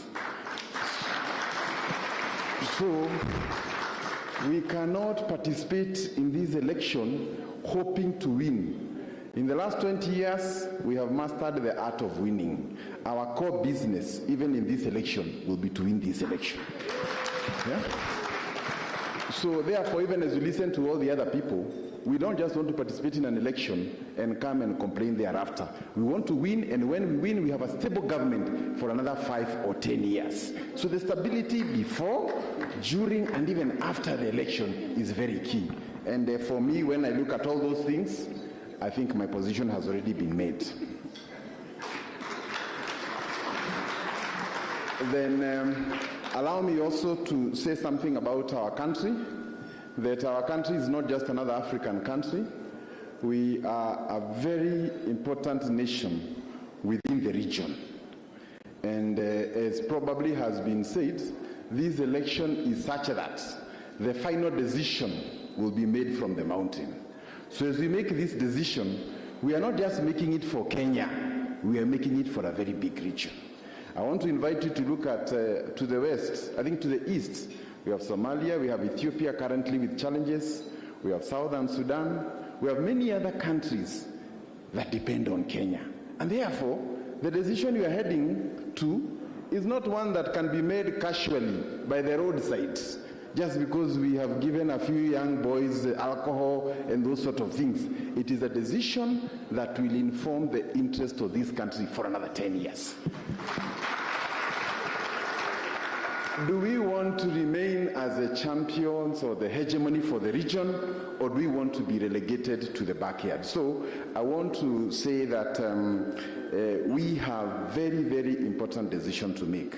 And this decision is not just for ourselves, but for a bigger region that also relies on us for business. We are now in DRC, we're in many other of our African countries, so let us not take these decisions casually. Then lastly, our decisions, although we are a region, must be based on what is best for Kenya, because there will be no SME policy for one region. There will be no anti-corruption policy for one region. So what is best for Mount Kenya must also be good for Kenya. And therefore I want to say, for me as I make my decision, I'll be very careful to see who will best fight corruption. Because I have studied all nations in the world, and there is no nation that ever prospered with corruption. Where there is corruption, poverty is a natural consequence. You as an individual may succeed. You as an individual may get rich, but as a country, you get poorer. So do we want to be rich people in a poor country, or do we want to be in a rich nation where all of us can be able to survive? Kenya has that opportunity, but that will all be based on the decisions that we make in the few coming days. Lastly, I also want to confirm that the diaspora community from the Mount Kenya region is very broad. And one of the areas where our disharmony in the last elections has brought chaos is in Nairobi. If the two of us come together, we shall solve Nairobi. We shall solve the Nairobi leadership crisis. And you can imagine the shame of your capital city really even being taken over by the national government because we could not be able to manage. But I want to assure you, when we come together, when we work together, we can take over the capital. Once you take over the capital, then that is where we have invested, and that is what all those things are going to happen. Lastly, allow me just to confirm that for us leaders, including myself, it is true that depending on our age, we have different priorities. A leader in their 30s, a leader in their 40s, a leader in their 60s. But it is also true, the older you become, the more you are focused on a legacy. Because you are not prepared to prepare a kingdom for another 100 years. Your focus is to leave your grandchildren and your nation in safe hands. May God bless you.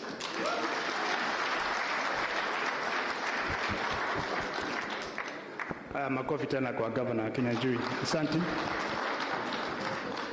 I think Governor, he covered it very well. The issue of the unity of Mount Kenya region is something that we would like to assure the Prime Minister that we are agreeable. We shall make sure that the mountain is together, the east and the west, and we are working as governors to make sure that this happens. I know the governors from the other region, the eastern side, met with you. Then we are also meeting from the other side of Mount Kenya. That is something that I would like to assure this meeting, that we are working day and night to make sure that the mountain is not divided the way some people want to divide us and then be able to control us and to rule us the way they want. I think the other issue that the governors had asked me to also mention is the whole question of completing. Honorable Prime Minister, we should thank the President of this country that is able to even allow succession debate to start when he's still in office. You know, there are African countries where you cannot even dream. You cannot even dream that a president is exiting. Even when he's exiting, he still wants to behave as if.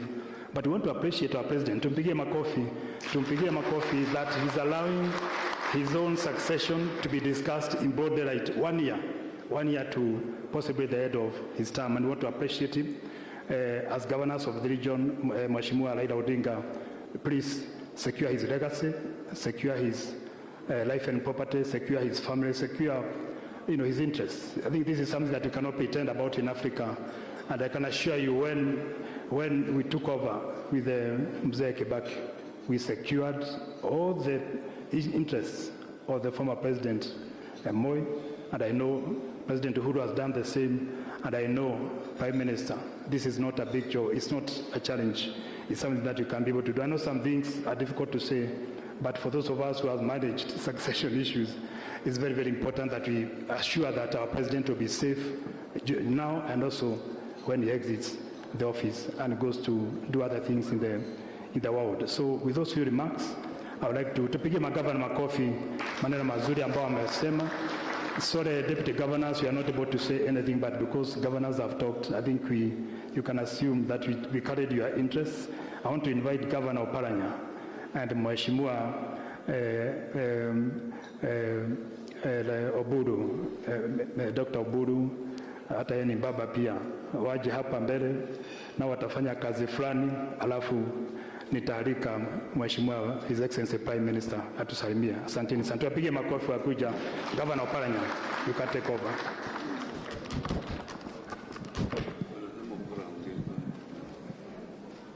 Naambia Mheshimiwa Oburu utaongea kwanza, Dr. Oburu. Yes. Oh. Yeah.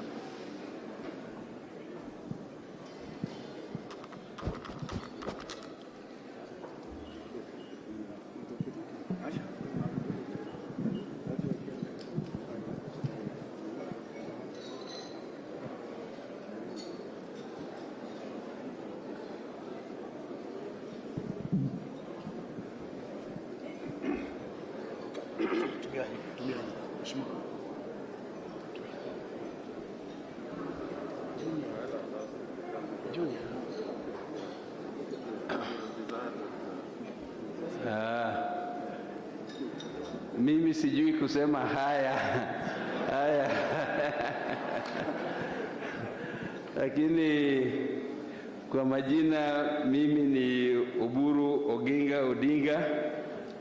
Mimi ni ndugu ya Raila, mkubwa Raila ananifuata, lakini wengine wanafikiri ati Raila ni mkubwa. Mimi tukifika nyumbani kwa Jaramogi, Oburu ndiye anakalia hiyo kiti ya lakini tukikuja huko, Raila ni kiongozi yetu ya Kenya mzima, sisi tunamheshimu nyumbani. Na mimi nimekuja hapa na marafiki na wandugu wa Raila na watoto wetu. Kwanza Junior, wapi Junior Raila? Najua huyo kijana Raila anaitwa Junior. Na kijana yangu pia alikuwa hapa,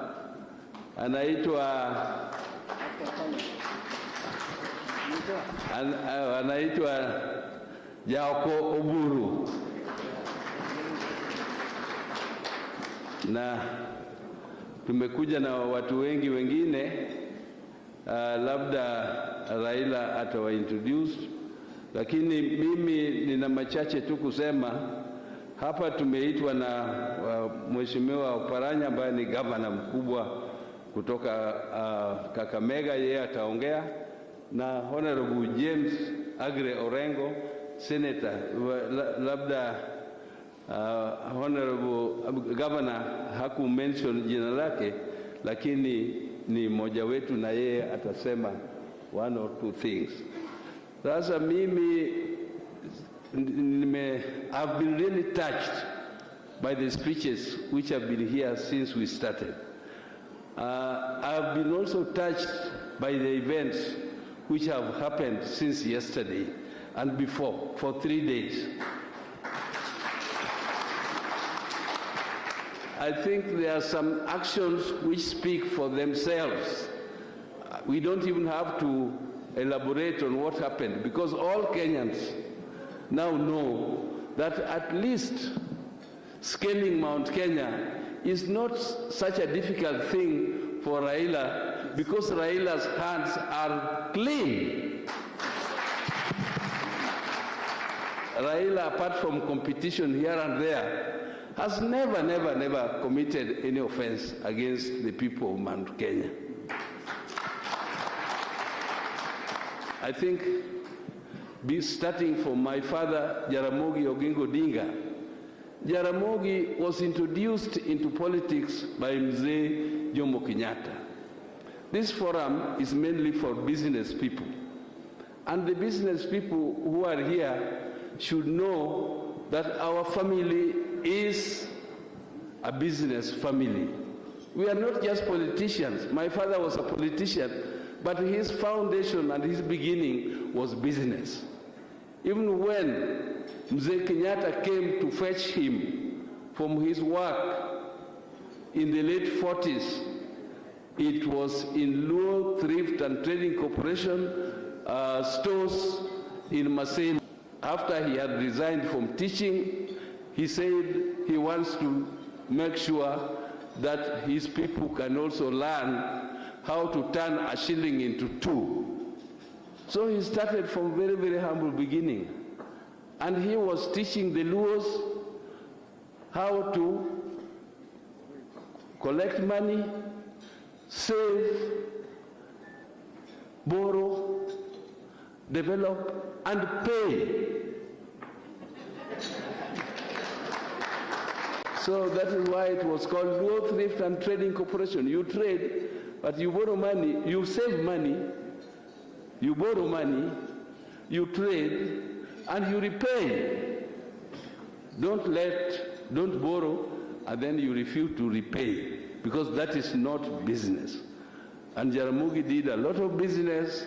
I'm not going to go into the details of it, but I can only tell you that Jomo Kenyatta found him and introduced him into politics when he was trading at Maseno stores. And he was trading with the Luo Thrift and Trading Corporation, going all over the country, collecting money from Luos and teaching them how to save and do business. And since then, the history is long. My friend Mungai, Honorable Mungai, explained here very, very long history of what transpired between our two communities, between also all Kenyans, when there was a struggle for the independence of this country. And in our hearts, in Raila's heart of hearts, he's a businessman. He started a business here in Nairobi, which has thrived through all the difficulties, including the years when he was detained, struggling for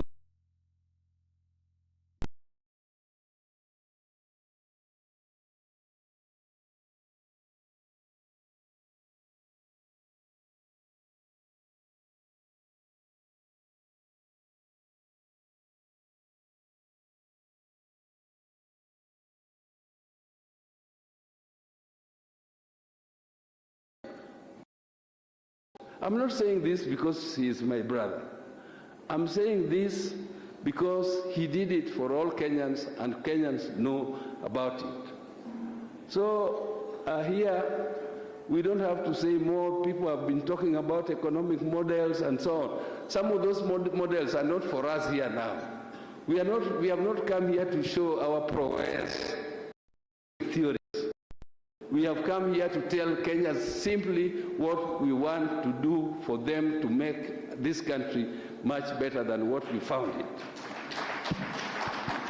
And what has been brought, and which is a structure to trickle down, to make people prosperous, is called devolution. Devolution has brought changes which are revolutionary in the economies of this country. And I can assure you that if revolution is strengthened, it will grow this country from whatever you call it, whether you call it bottoms up, up, bottom, or whatever. This country will grow from height to height. Because whatever you are talking about, if you don't create a structure to take those things, whatever the resources you have, down to the people, without a structure, there is no way you are going to tell people that I'm going to develop Mama Mboga. How are you going to develop Mama Mboga without a structure? How are you going to develop people who are doing other bottom up, I mean the lowest ebb of society into the heights of the economy when you don't have a structure to do it? You must create a structure, otherwise you are just creating what is called a handout economy. And people don't want to be given handouts. People want to be enabled and empowered. Empowered to do business, and that is what Raila intends to do. He intends to empower the people of Kenya to do business. And the Mount Kenya people are business people. And I'm sure if you are searching for a person who will support business and who will work with you all the way, then you have reached the destination of your search. I don't want to add any more, but I just want to invite my brother, Honorable James Orengo, to say a few words. Yes, yeah, I know. I'm the one who pulled you here. So, thank you, Jim. Thank you. And then you invite her. Thank you.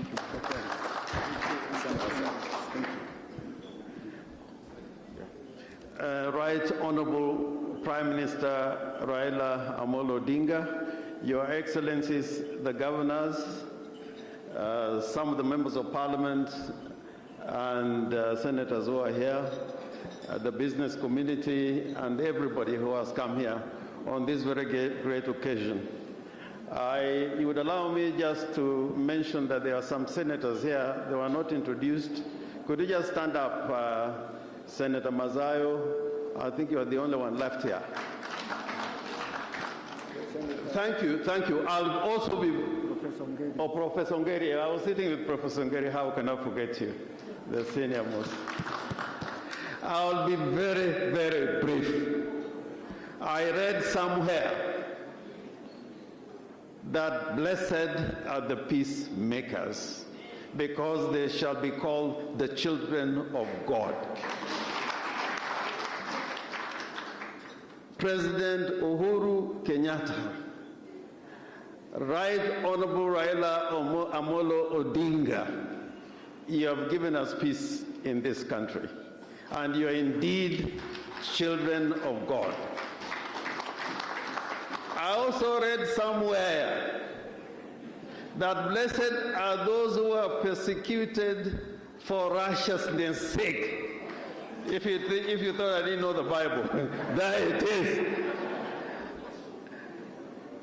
Honorable Raila Odinga and His Excellency Uhuru Kenyatta have been condemned for fighting for righteousness' sake so that Kenya can move forward. We have had great speeches today, and beginning with all the governors. I can tell you, if ever there's been a day I was happy in my life, yesterday.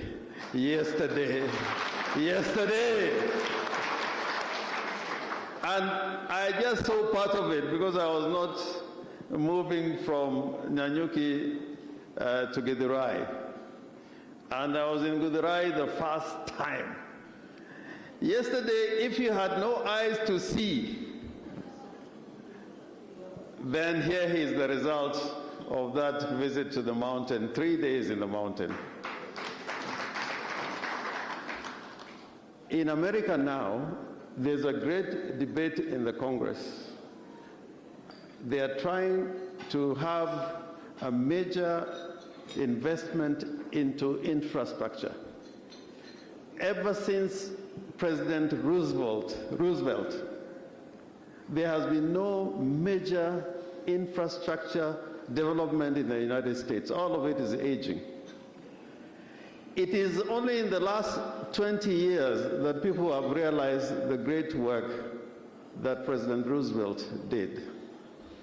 I want to tell this nation that part of the work that has been done in the last 4 years, including the expressway, including opening up the old railway line to Kisumu, to Nyanyuki, what is happening in the field of energy, 20, 30 years later is when people realize what President Uhuru has done for this country. And I can tell you, the only person that I think knows what President Uhuru Kenyatta is trying to do to develop our infrastructure to make our country more prosperous is Right Honorable Raila Amolo Odinga. If you want Uhuru's legacy to continue, it will be in the safe hands of Raila Amolo Odinga. And finally, Raila Amolo Odinga knows how governments work when you're committed to it. Kimeme is behind here with me. We were in cabinet. How that cabinet was working. There was never any day that on matters of policy or implementation, once a resolution had been made in cabinet, that you'd find Raila Amolo Odinga and Kibaki fighting in public. Once the resolution was made, it was for implementation. So I hope that in this gathering, when the mountain meets the lake, like Nyokabi said, when the mountain meets the lake, and this is not an exclusive agenda, it's an agenda for the whole country. Kenya is better off for all of us as Kenyans. With those remarks, I now have the privilege of inviting His Excellency the Governor for Kakamega, Wycliffe Ambessa Oparanya.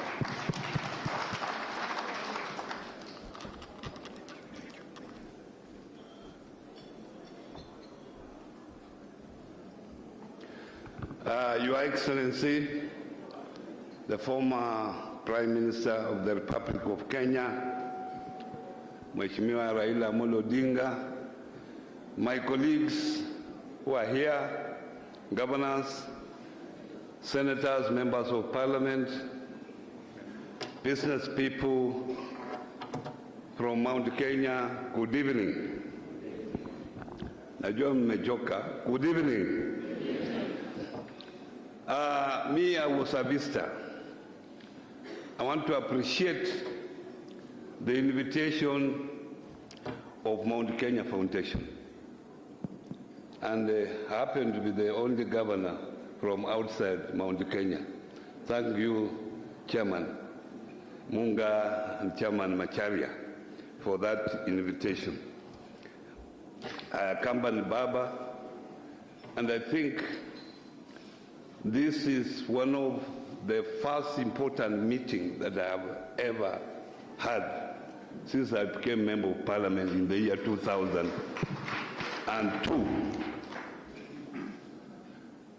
As you are aware, we have never worked together all this time. From that time, I became member of parliament for Butere constituency up to now when I was a governor. It was them versus us. And this issue continued until there was this Nusumukate. When there was a Nusumukate government, I caught that opportunity through Raila Amolo Odinga to be in the cabinet of Kibaki for 5 years. And that's when I actually worked closer with you. And that's why I respect my deputy here, Peter Kenneth. We worked very closely as my deputy when I was Minister for Planning. But what is important is unity. These issues you have raised here, they are not unique for Mount Kenya only. They are common to all communities in this country. But maybe this is the first time that two major communities are coming together. And you have said, when the mountain and the lake come together, then this country has peace. And I want to applaud Uhuru Kenyatta and Raila Odinga for the handshake. To me, it is the handshake that has made me work very closely. Some of us, when Raila went for the handshake, we said he had made a mistake, but we realized he was looking far. And it is through that handshake that we are here. So unity is important. What we are supposed to do is now to sustain that particular unit and have a peaceful election. Some of the problems that you have raised here, devolution was to be a solution.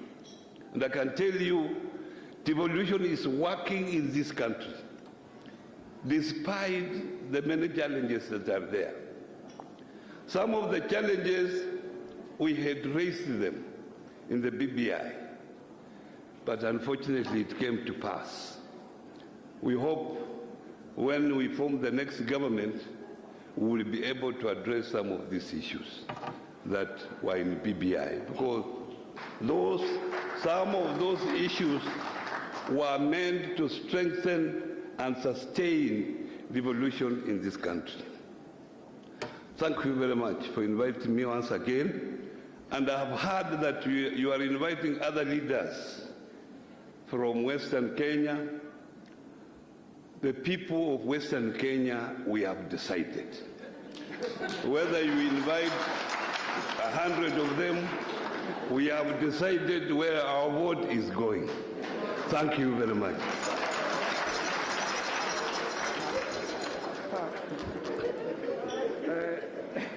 Thank you very much, Your Excellency, the Governor of Kakamega. Before we invite our chief guest to make, his remarks, and we don't want anybody to talk after him, we just want to recognize the people that he came with, other than the ones who have talked. We have Raila Jr. Just stand up and just, wave once more. Junior. Senator Samson Ongeri. Thank you so much, Ambassador. We have Senator Stewart Mansayo. Thank you very much. Let's give them a clap. Honorable Emmanuel Wangwe. Is he here with us? And then our own, none other but PK, Peter Kenneth. Thank you very much. Then we have Mheshimiwa Ole Kores. Thank you, Mheshimiwa.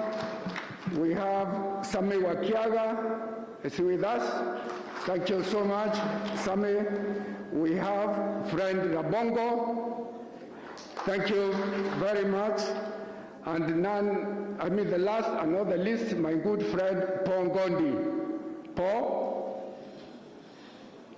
If Paul is not here, it's because he's a banker, he's conscious about time, so he wants to make money for all of us. So thank you, Paul. We were with him, a little bit earlier.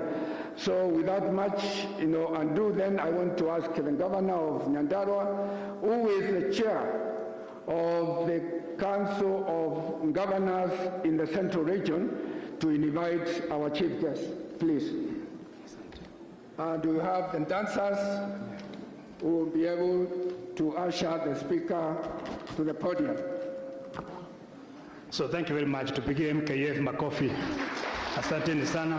It has been a very, very good meeting. I think MKF, congratulations, Daktari Munga na Mr. Ibui hapa. Asanteni sana kwa kutualika huu mkutano na SK Macharia. Tumefika kilele cha mkutano wa siku ya leo. Na najua mkiangalia vile tumejipanga hapa, kuna karibu makabila zote za Kenya ziko hapa. Baba Raila Odinga, from here, once we are through with some of the basics, ukienda pahali pengine pia tuite. Hata sisi watu ya mlima Kenya tunataka kuona Kenya ikiwa kitu kimoja. Tuende na wewe, tuende coast, tuende western, tuende mahali pengine pote northeastern Kenya, tuunganishe Kenya iwe kitu kimoja. And we are willing to support you. Tuende hiyo safari, sio tu mlima Kenya na mahali pengine, lakini Kenya mzima, community zote. We would like you to lead that initiative. Tuonekane kwamba hii ni nchi mzima, ni Kenya mzima ambayo inaongea siku ya leo. Si namna hiyo wananchi wetu. So I want to appreciate the business people who are here, all those who have talked, those who have not talked. I know I have a big team from Nyandarua ambao wako hapa. I don't know where they are sitting. Wasinipigia kwamba siku watabu wako hapa, watu wengi sana from Nakuru, all the counties, governors who are here. Tumeleta watu wetu wako hapa, wazee wetu pale nyuma. I want to appreciate you. Hata kama hamkuweza kuongea, lakini I know we are together with you. Tuwapige makofi. The elders who are making peace, continue to make peace in the countryside and making sure that this country doesn't go to the dogs. We want to appreciate you. And those who made us, Kina Kaguthi, Joseph Kaguthi, those who trained us and made us what we are when we joined the public service. Mount Kenya, Mheshimiwa Raila Odinga would like to be in the government, and I'm sure we shall join you in forming the next government as we move on. Sasa nataka tuite Mr. Kamoko na Gatutura. These are famous musicians. And do you know they are from Nyandarua County? Kuna pia wazee wetu hapa ambao wamejiandaa.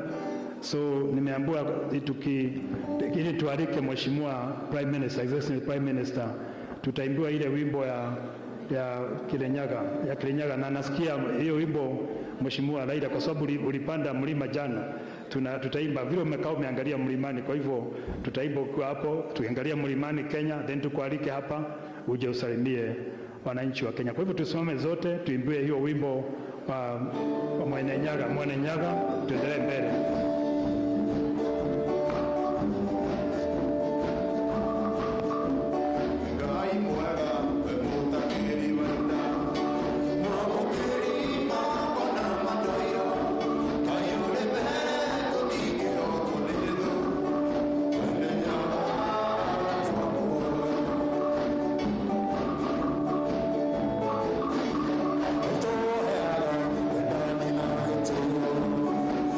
Thank you.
Haya, tumpigie mheshimiwa makofi. 1, 2, 3, 4, 5.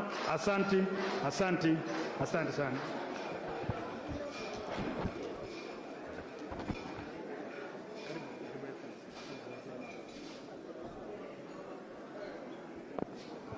Haya. Haya. Andu wakwa murega. Murega rengi. Asanteni sana. Tumekaa, tunakuwa tunashangilia, tunaangalia milima. Na mimi hapa chini nimeangalia, nimeona nyuso mingi zaidi ambayo mimi najua. Karibu kila meza nikihesabu hapa, najua watu hapo. Kwa hivyo mimi najihisi niko nyumbani. Nataka kuanza kutoa shukrani kwa viongozi wa Mount Kenya Foundation kwa juhudi ambayo wamefanya kuleta sisi pamoja. Hii sasa ni mara ya pili, karibu mara 3 ambayo wameandaa karamu kama hii, na tukapata fursa ya kuonana na marafiki yetu na ndugu zetu kutoka Mlima Kenya. Mwezi mmoja na kitu iliyopita tulikuwa hapa na viongozi kutoka Mlima Kenya ya Mashariki, na tukasherekea hapa, tukala, tukanyweshwa mpaka tukashiba. Na tena sasa wameamua wakaturudisha tena hapa. Mimi na shukrani kubwa sana kwao kwa kufanya haya.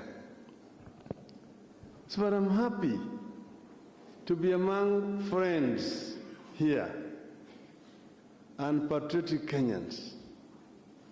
Listening to those who have spoken here before me, I would say that all of them are people who have got the interests of this country at heart. I'm not going to respond to all the issues that have been raised. Some of them are issues which I've already covered extensively in some of the policy statements that I've issued. As you will have noticed, every Sunday I come up, I take a particular subject, and I put my views about it, and I release it for discussions.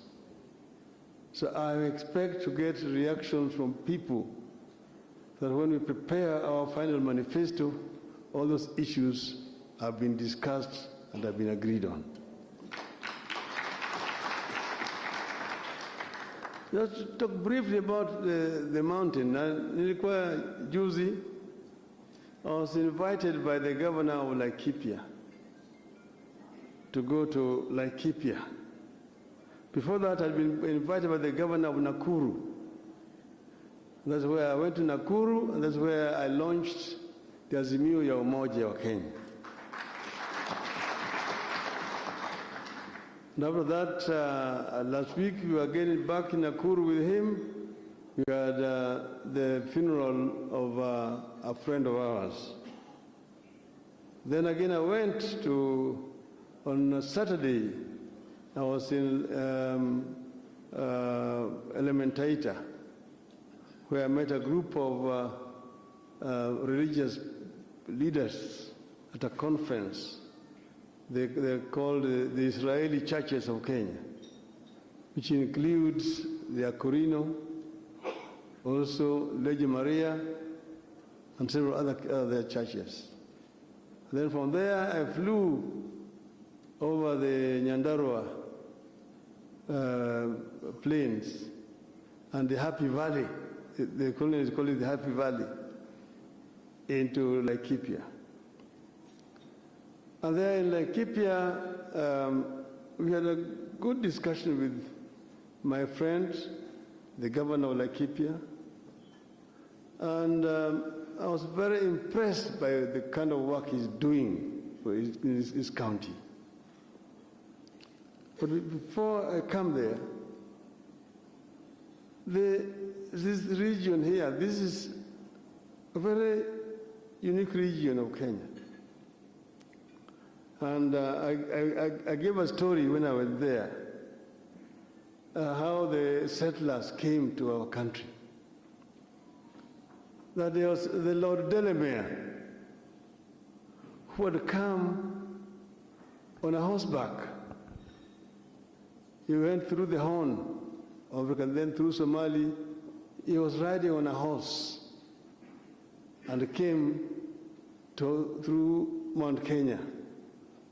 And then he came from there down towards Nairobi, then passed and went through Nyahururu, then went down to Thompson Falls.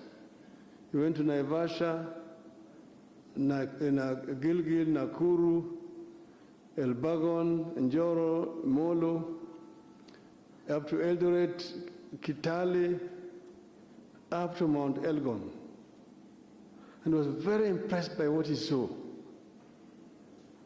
So when he came back and had discussions with the colonial government, I said that this is a very rich highland which is ripe for large-scale farming.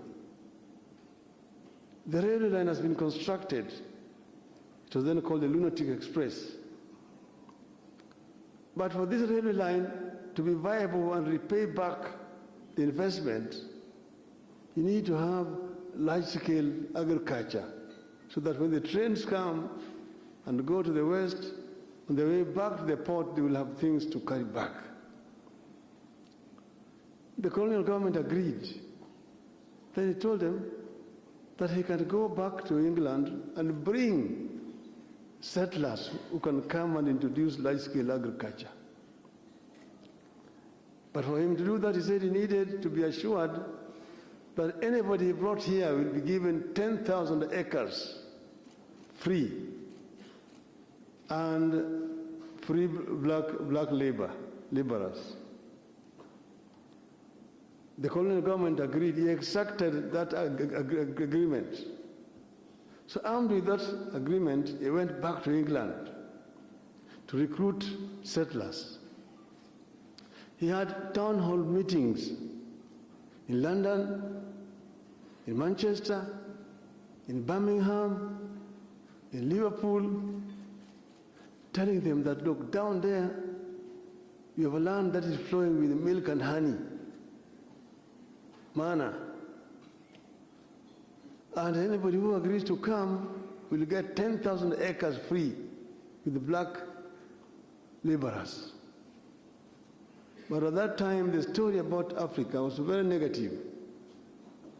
Oh, bilharzia, malaria, wild natives. So nobody wanted to come to Africa. So in frustration, he got very few who wanted to come. In frustration, he came back. When he came back, he decided to try down south. So he sailed, went on a ship from Mombasa to Durban. In Durban, he addressed a town hall meeting. From there, he went Port Elizabeth, East London, Cape Town, Kimberley, Joburg. There he found Wazungus who had lived in Africa for generations and who did not fear Africa. Some of them were actually workers or laborers and other fellow whites owned farms. So the prospect of owning their own farm was very appealing. So they quickly agreed. Most of them from South Africa and from what was called Rhodesia, Southern Rhodesia. That's how we ended up with the Kaburus here. When they came, they were given land from Timau, from those other sides on Kenya East, all the way to Kitale, Mount Elgon, those sides. That is what became known as the White Highlands. That is how the people of all this region were deprived of their land. How they were deprived of their land. So now the Africans were being conscripted to work. There was the call agreement. You sign an agreement to go and work in those farms. And you'll have to work for at least 6 months. Firstly, but if you absconded, they will come and look for you right home and arrest you. And you'll be taken to prison. So that is how the people of this region were deprived of their land. And that is really the background. Most of those who came here were said illiterate or semi-illiterate. They were just thumbprinting. They were very ruthless, the natives. They call the niggers. So the niggers were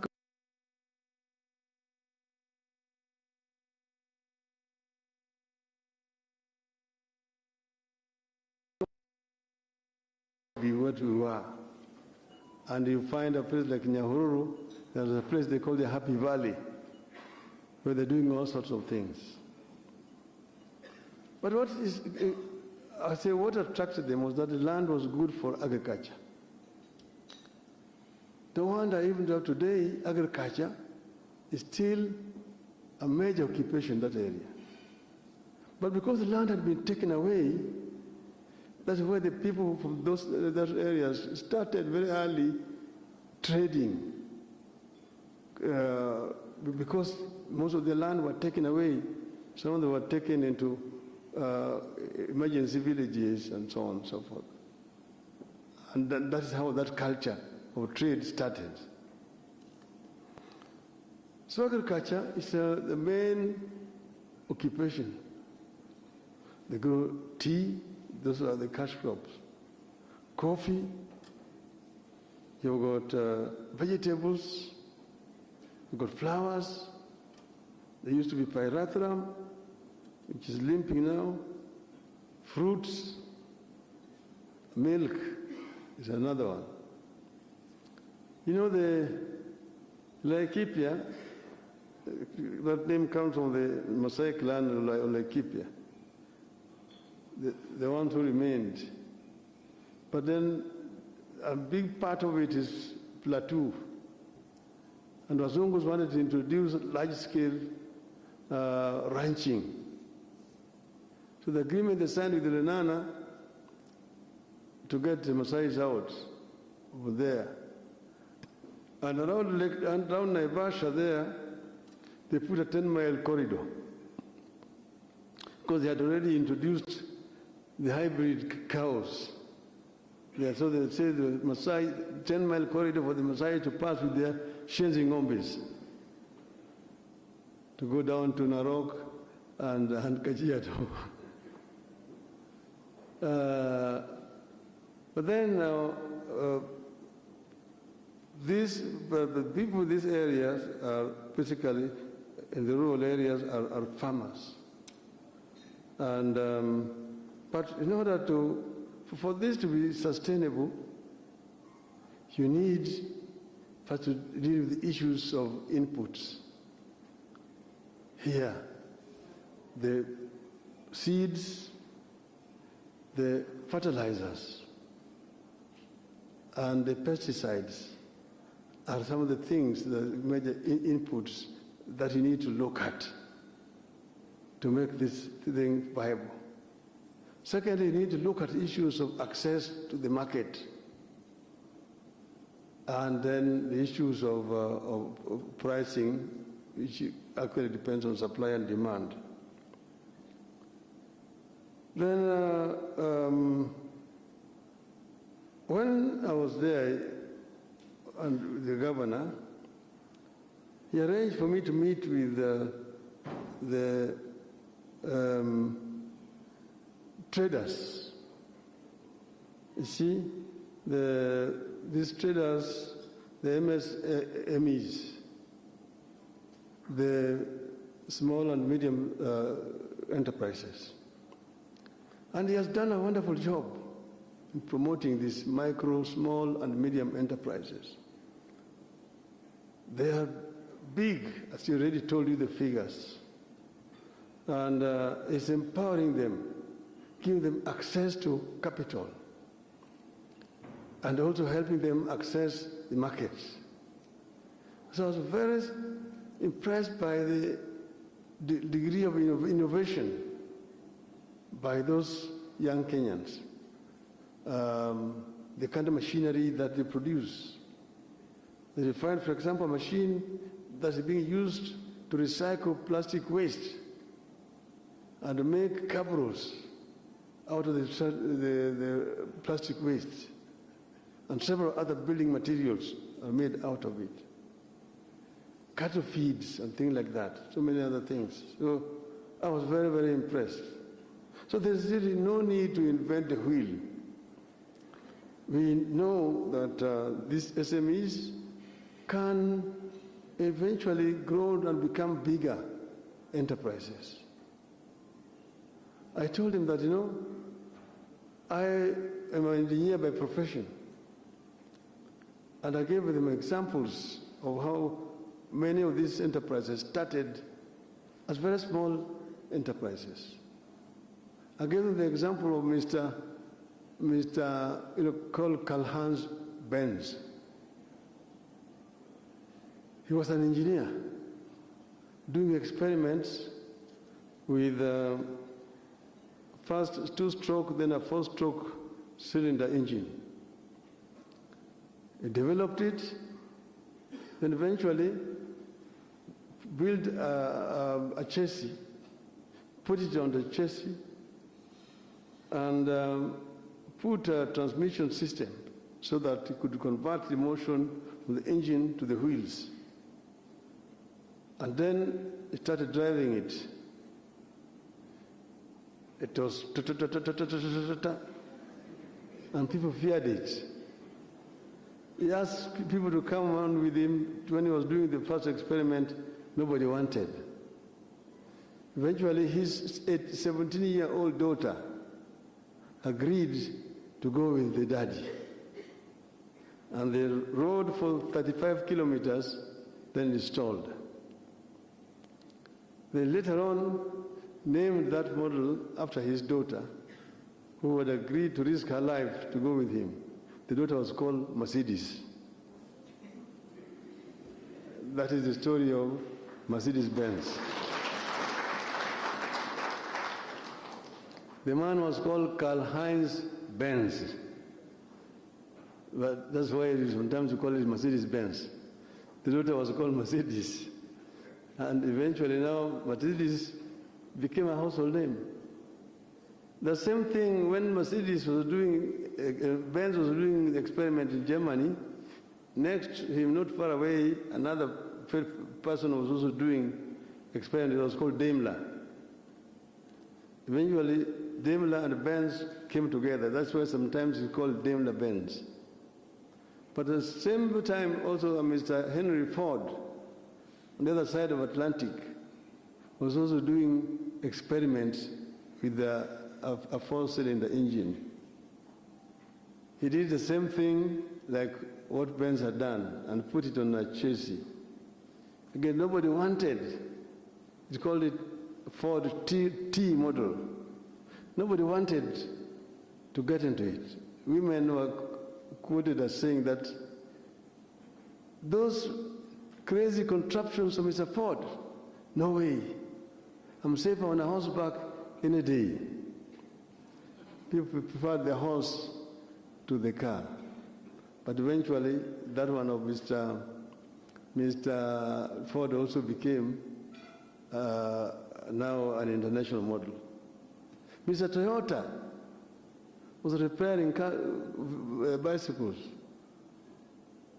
Then he went into the scooter, assembling parts to make a scooter, which became the motorbike for women.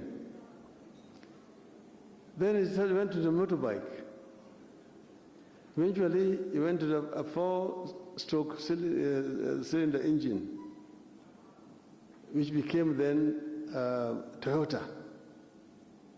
And when Toyota was made in those days, nobody wanted to buy Toyotas. When I was studying in Germany, Japanese cars were banned, that they did not meet the German safety standards. The first Toyota that were brought in this country were lying in the warehouses here. Nobody was buying them. Till they went and convinced two politicians, Dr. Gikonyo Kiano and Mr. Joseph Murumbi. They gave them free cars to drive so people could trust. And that's how they managed to enter this market here. Today, Toyota is a household name internationally, all over the world. I was telling them also that when we were going to school, anything Japanese was known as inferior in quality. There was a cloth. If they made you a uniform with that cloth, which is called Japan, fellow children in school would laugh at you. We were to Japan. You had to wear a Stackford from England. Now, made in Japan is seen as high quality. So I was encouraging these people to say that we can also do it here. We don't need to be ashamed of what is made here in Kenya. And we also don't need to reinvent the wheel. We know where we're coming from. In the days of colonialism, Africans were excluded from economic activities of our country. We are running a segregated society. There was a Mzungu, there was a Muhindi, then there was a Marabu, and then the African was down there, the lad. So if you are found with 100 shilling notes, you'll be arrested. Umeiba wapi? From Africa. So when independence came, the government came up with policies to mainstream Africans into the economy. Now they came up with a policy called Africanization.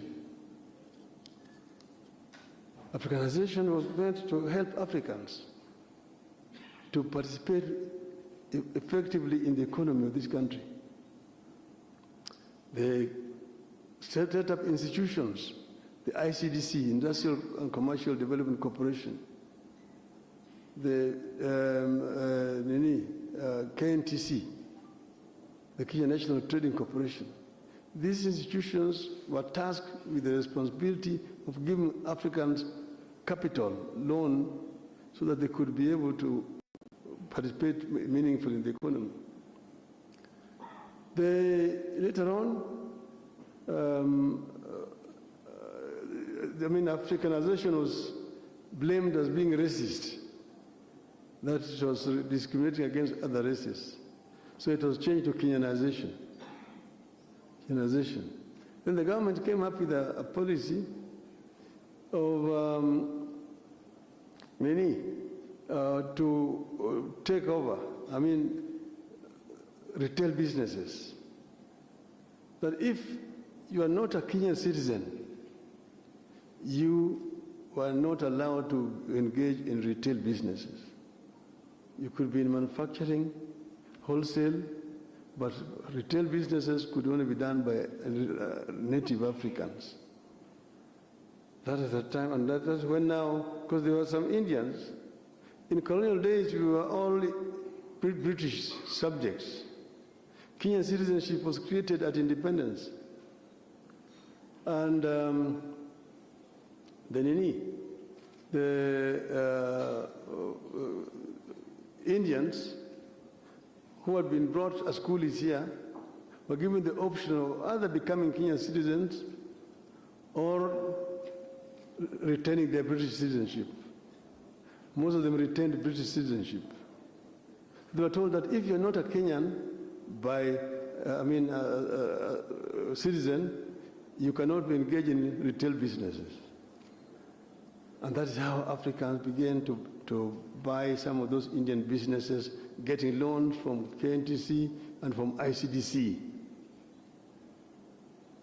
Then they also set up institutions here, like Kenya Industrial Estates was set up to help Africans to get into manufacturing. And that is how I myself became a beneficiary of the KIE process. I got a loan from ICDC to start my business.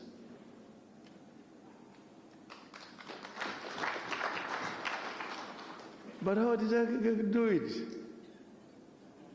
I was then a teacher at the University of Nairobi, and there we had a technician who was an Indian called IG Desai. So one day IG Desai came to me and told me that, you know, there is a Kalasinga who has been chased away from Uganda by Idi Amin, and he had a workshop in Jinja, and he has uprooted the machinery and he has brought them here. They are somewhere in a house in Parklands. He's trying to sell because he's going to UK. And he was an electrical engineer. I cannot do anything with him, but you are a mechanical one. I think you can make use of them. So he took me to this Indian place in Parklands. And then I looked at those machinery. There was sheet metal working machines, the guillotine, there was the lathe machine, the milling machines, the welding sets, and so on. I said, yeah, these are good machines. He was selling them for 12,000 shillings. I didn't have. My salary was 2,000 shillings a month. So, but I had a car I'd brought back from Germany, a left-hand drive Opel Kadett, which I sold, and I got the money to pay the Kalasinga. That became my staging capital. Then I took this machinery, and I went and hired a workshop on then called Kingston Road. It's now called Kampala Road in the industrial area. And then started making ideal casements, doors and windows and all those things. I managed to get Kenyans who had also been sent away from Uganda, highly skilled manpower, whom I employed. That's how I started. Then eventually, I was enabled, I managed to get an order from an oil company, Egypt, to manufacture for them some cylinders, LPG cylinders for gas. And after that, I met another German who was, the German government had come up here to help Kenya set up Kenya Industrial Estates. Kenya Industrial Estates was meant to help Africans get into manufacturing. So when I met this German, he came and looked at what I was having. And then he said, look, we are trying to make industrialists out of laymen. Here's somebody who knows what he's doing. This project of yours qualifies for funding under the KIE. And that is how I went now to the Kenya Industrial Estates as an expansion project. And I got a loan to now buy modern machinery and begin modern manufacturing. The rest is history, is history now. Why am I saying this story? I'm just trying to say that the government at that time was committed to helping Africans. There was deliberate effort at that time to help Africans come up in businesses. And by the time the first regime was ending, obviously, there was an emergent African middle class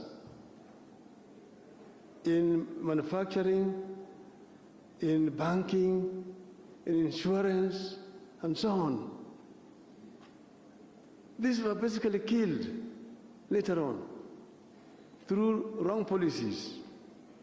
and also the pressures from IMF and World Bank, liberalization,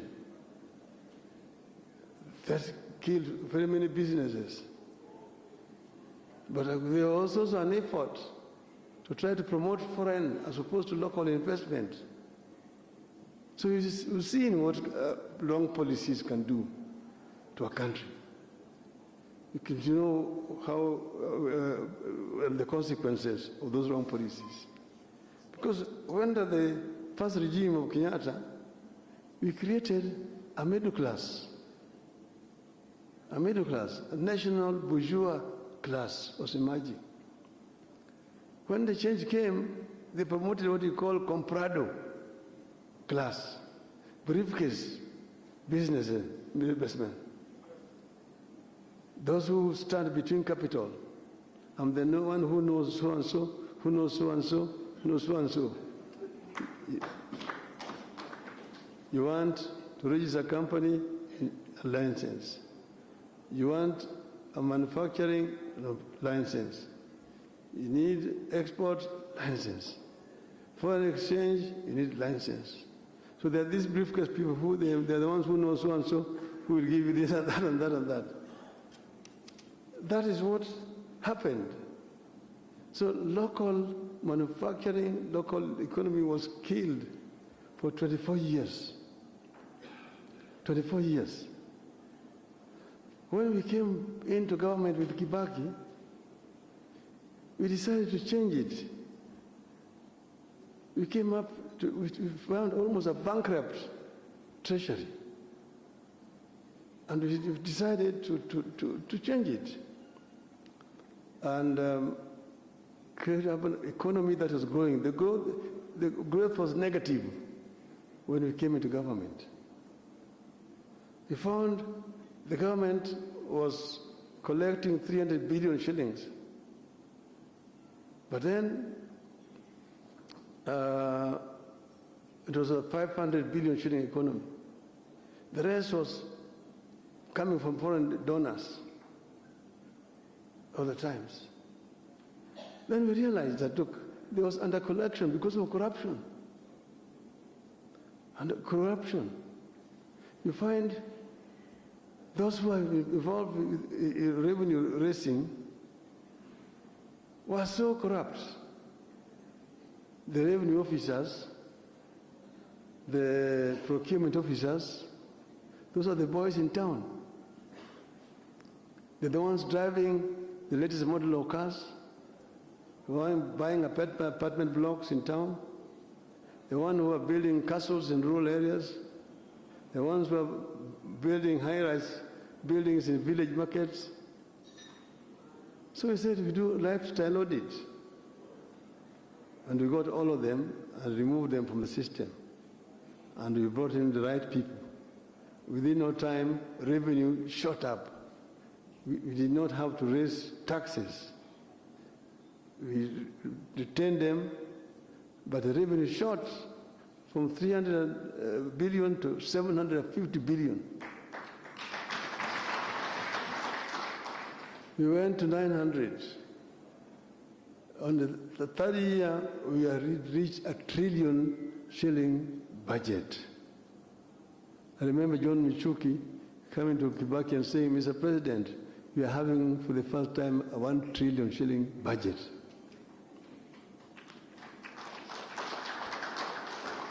And I was Minister for Roads. When we went in there, I came up with a road construction program throughout the country. I traveled all over the country looking at the roads.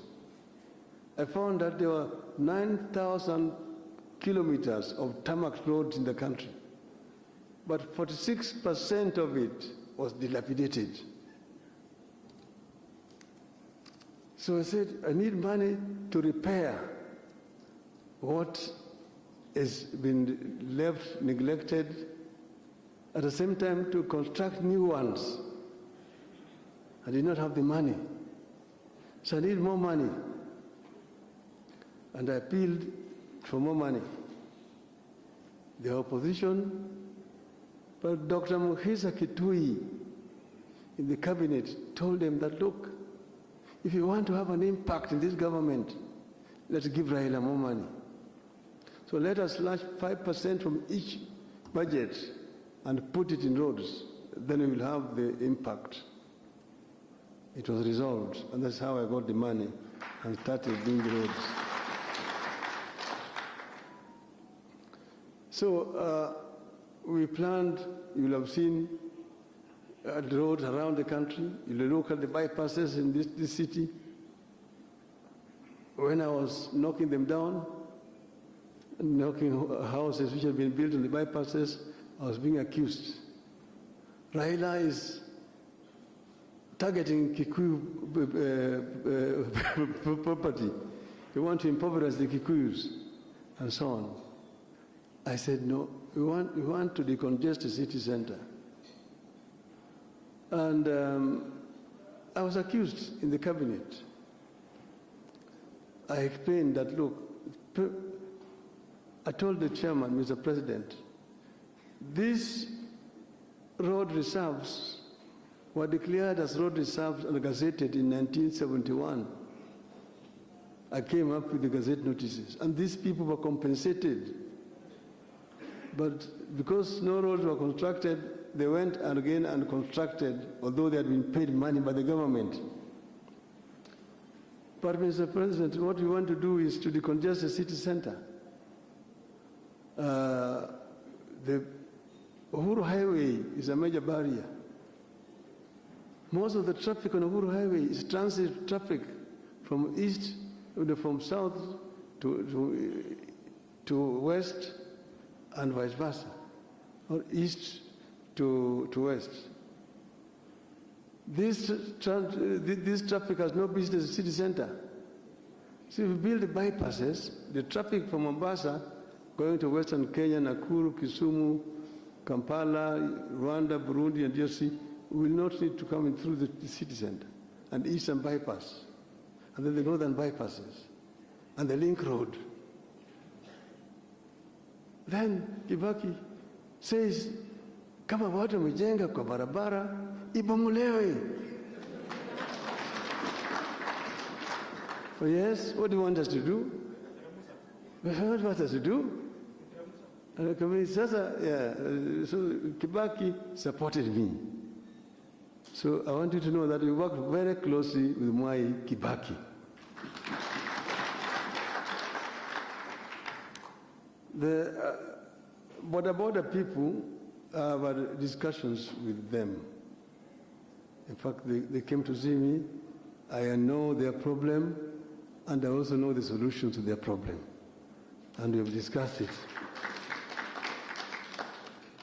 Also, talked of SMEs and those who depend on importation of goods and so on. I know their problems that they're going through. I had an occasion to talk to them 2 weeks ago. And I promised that what they were requesting I was going to convey, and I've already conveyed it to the President. But going forward, we need to promote our own.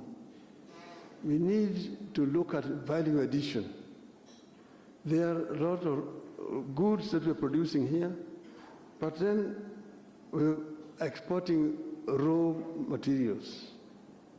We need to do value addition to our raw materials before we export them. And also, instead of importing, we need to promote more and more local manufacturing. This is the key to economic takeoff.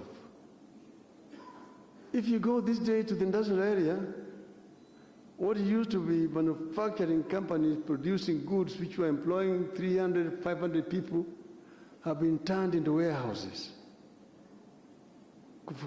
towing containers from China.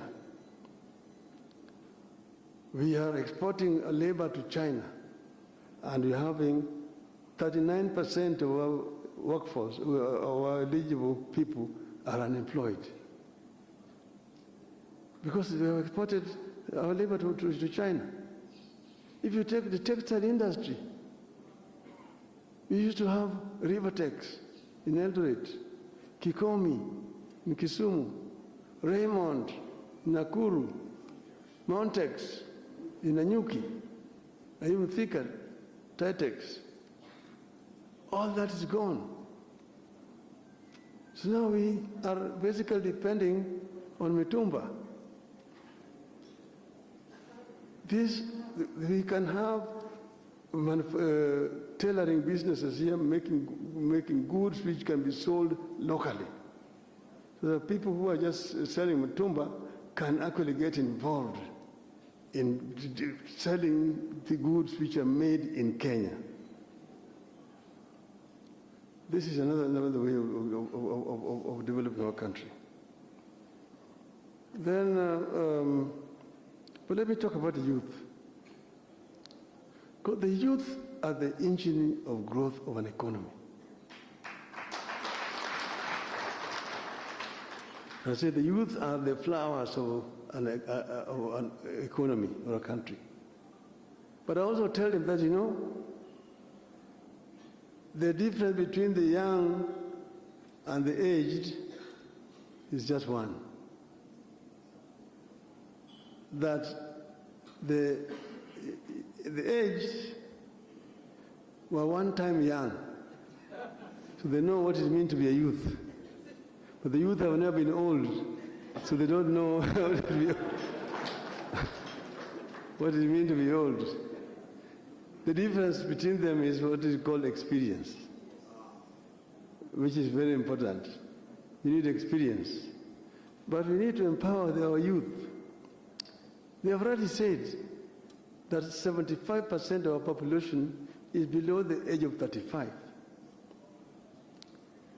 That can be either a blessing or a curse, depending on how you look at it. If you do not empower that youth, they become delinquents, drug addicts, criminals, and therefore they are a drag on society. But if they imparted the requisite skills, then they become a motive force for growth and development. You are talking about the illicit drinks which are being brewed. If there are no customers, they will not have a market, those people brewing it. So if those youth were empowered, will not go and drink those dirty things. They will go for good things. They will be looking at 17-year-old or 18-year-old, how do they call them? 18-year-olds, Glenfiddich.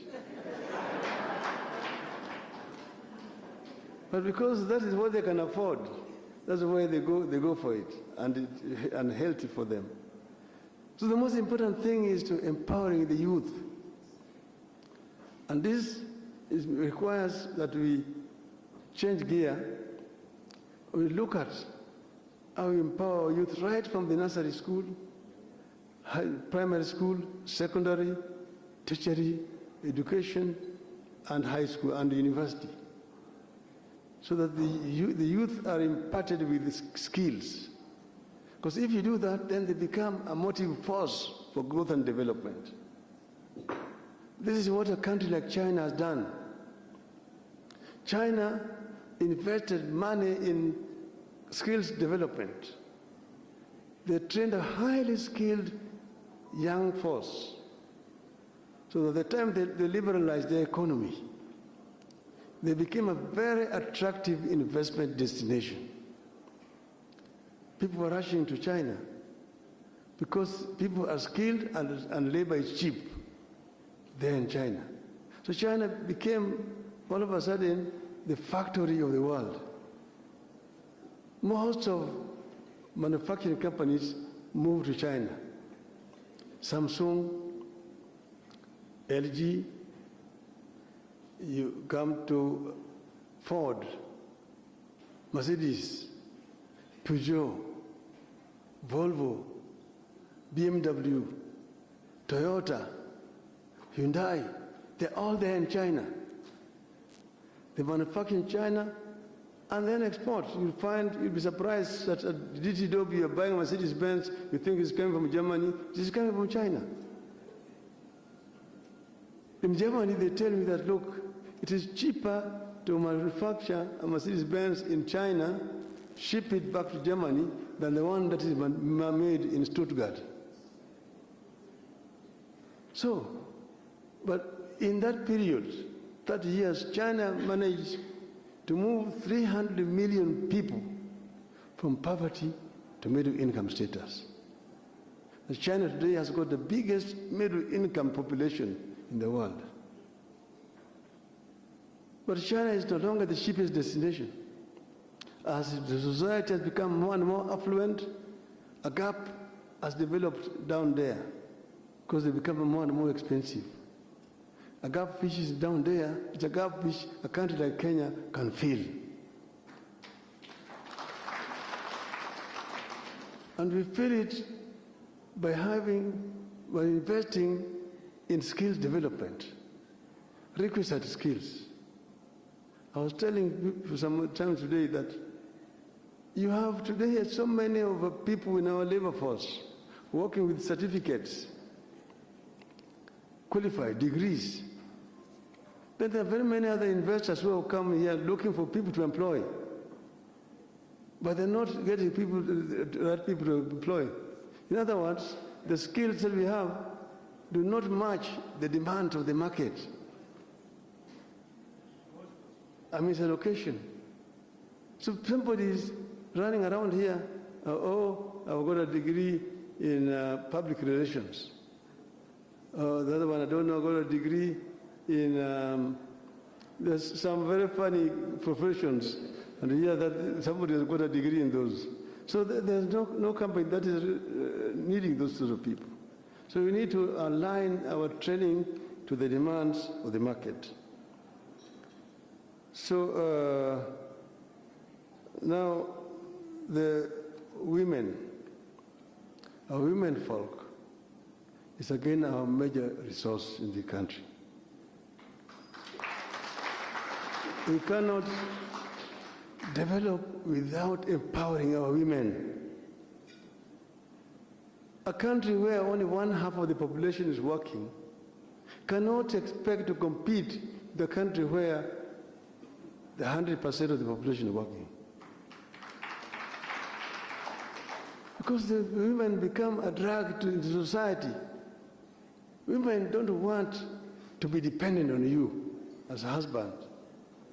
Women are people who are capable and able to work on their own.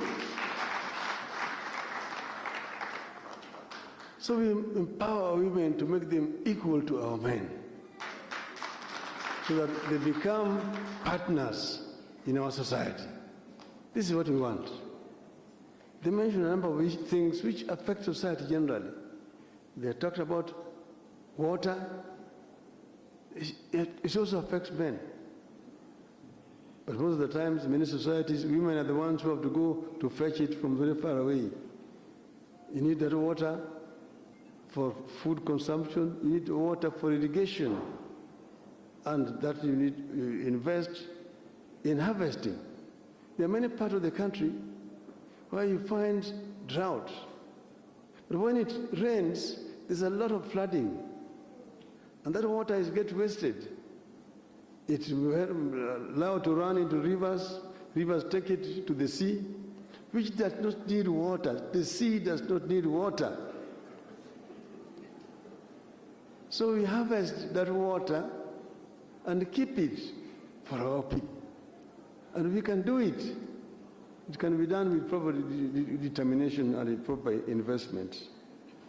So we will empower our women properly so that they can. And security. There can be no development in a country without security. This goes without saying that each and every Kenyan is equal.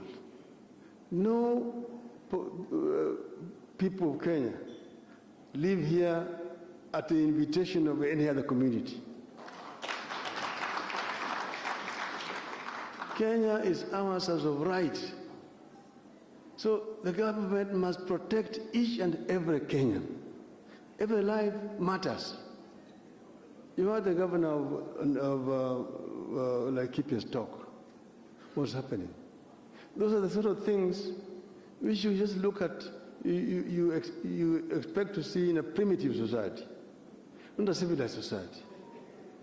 So those are the kind of things that we first and foremost we must get rid of and ensure that they don't happen, and each and every Kenyan has a right to live in any part of the country, own property, and invest there.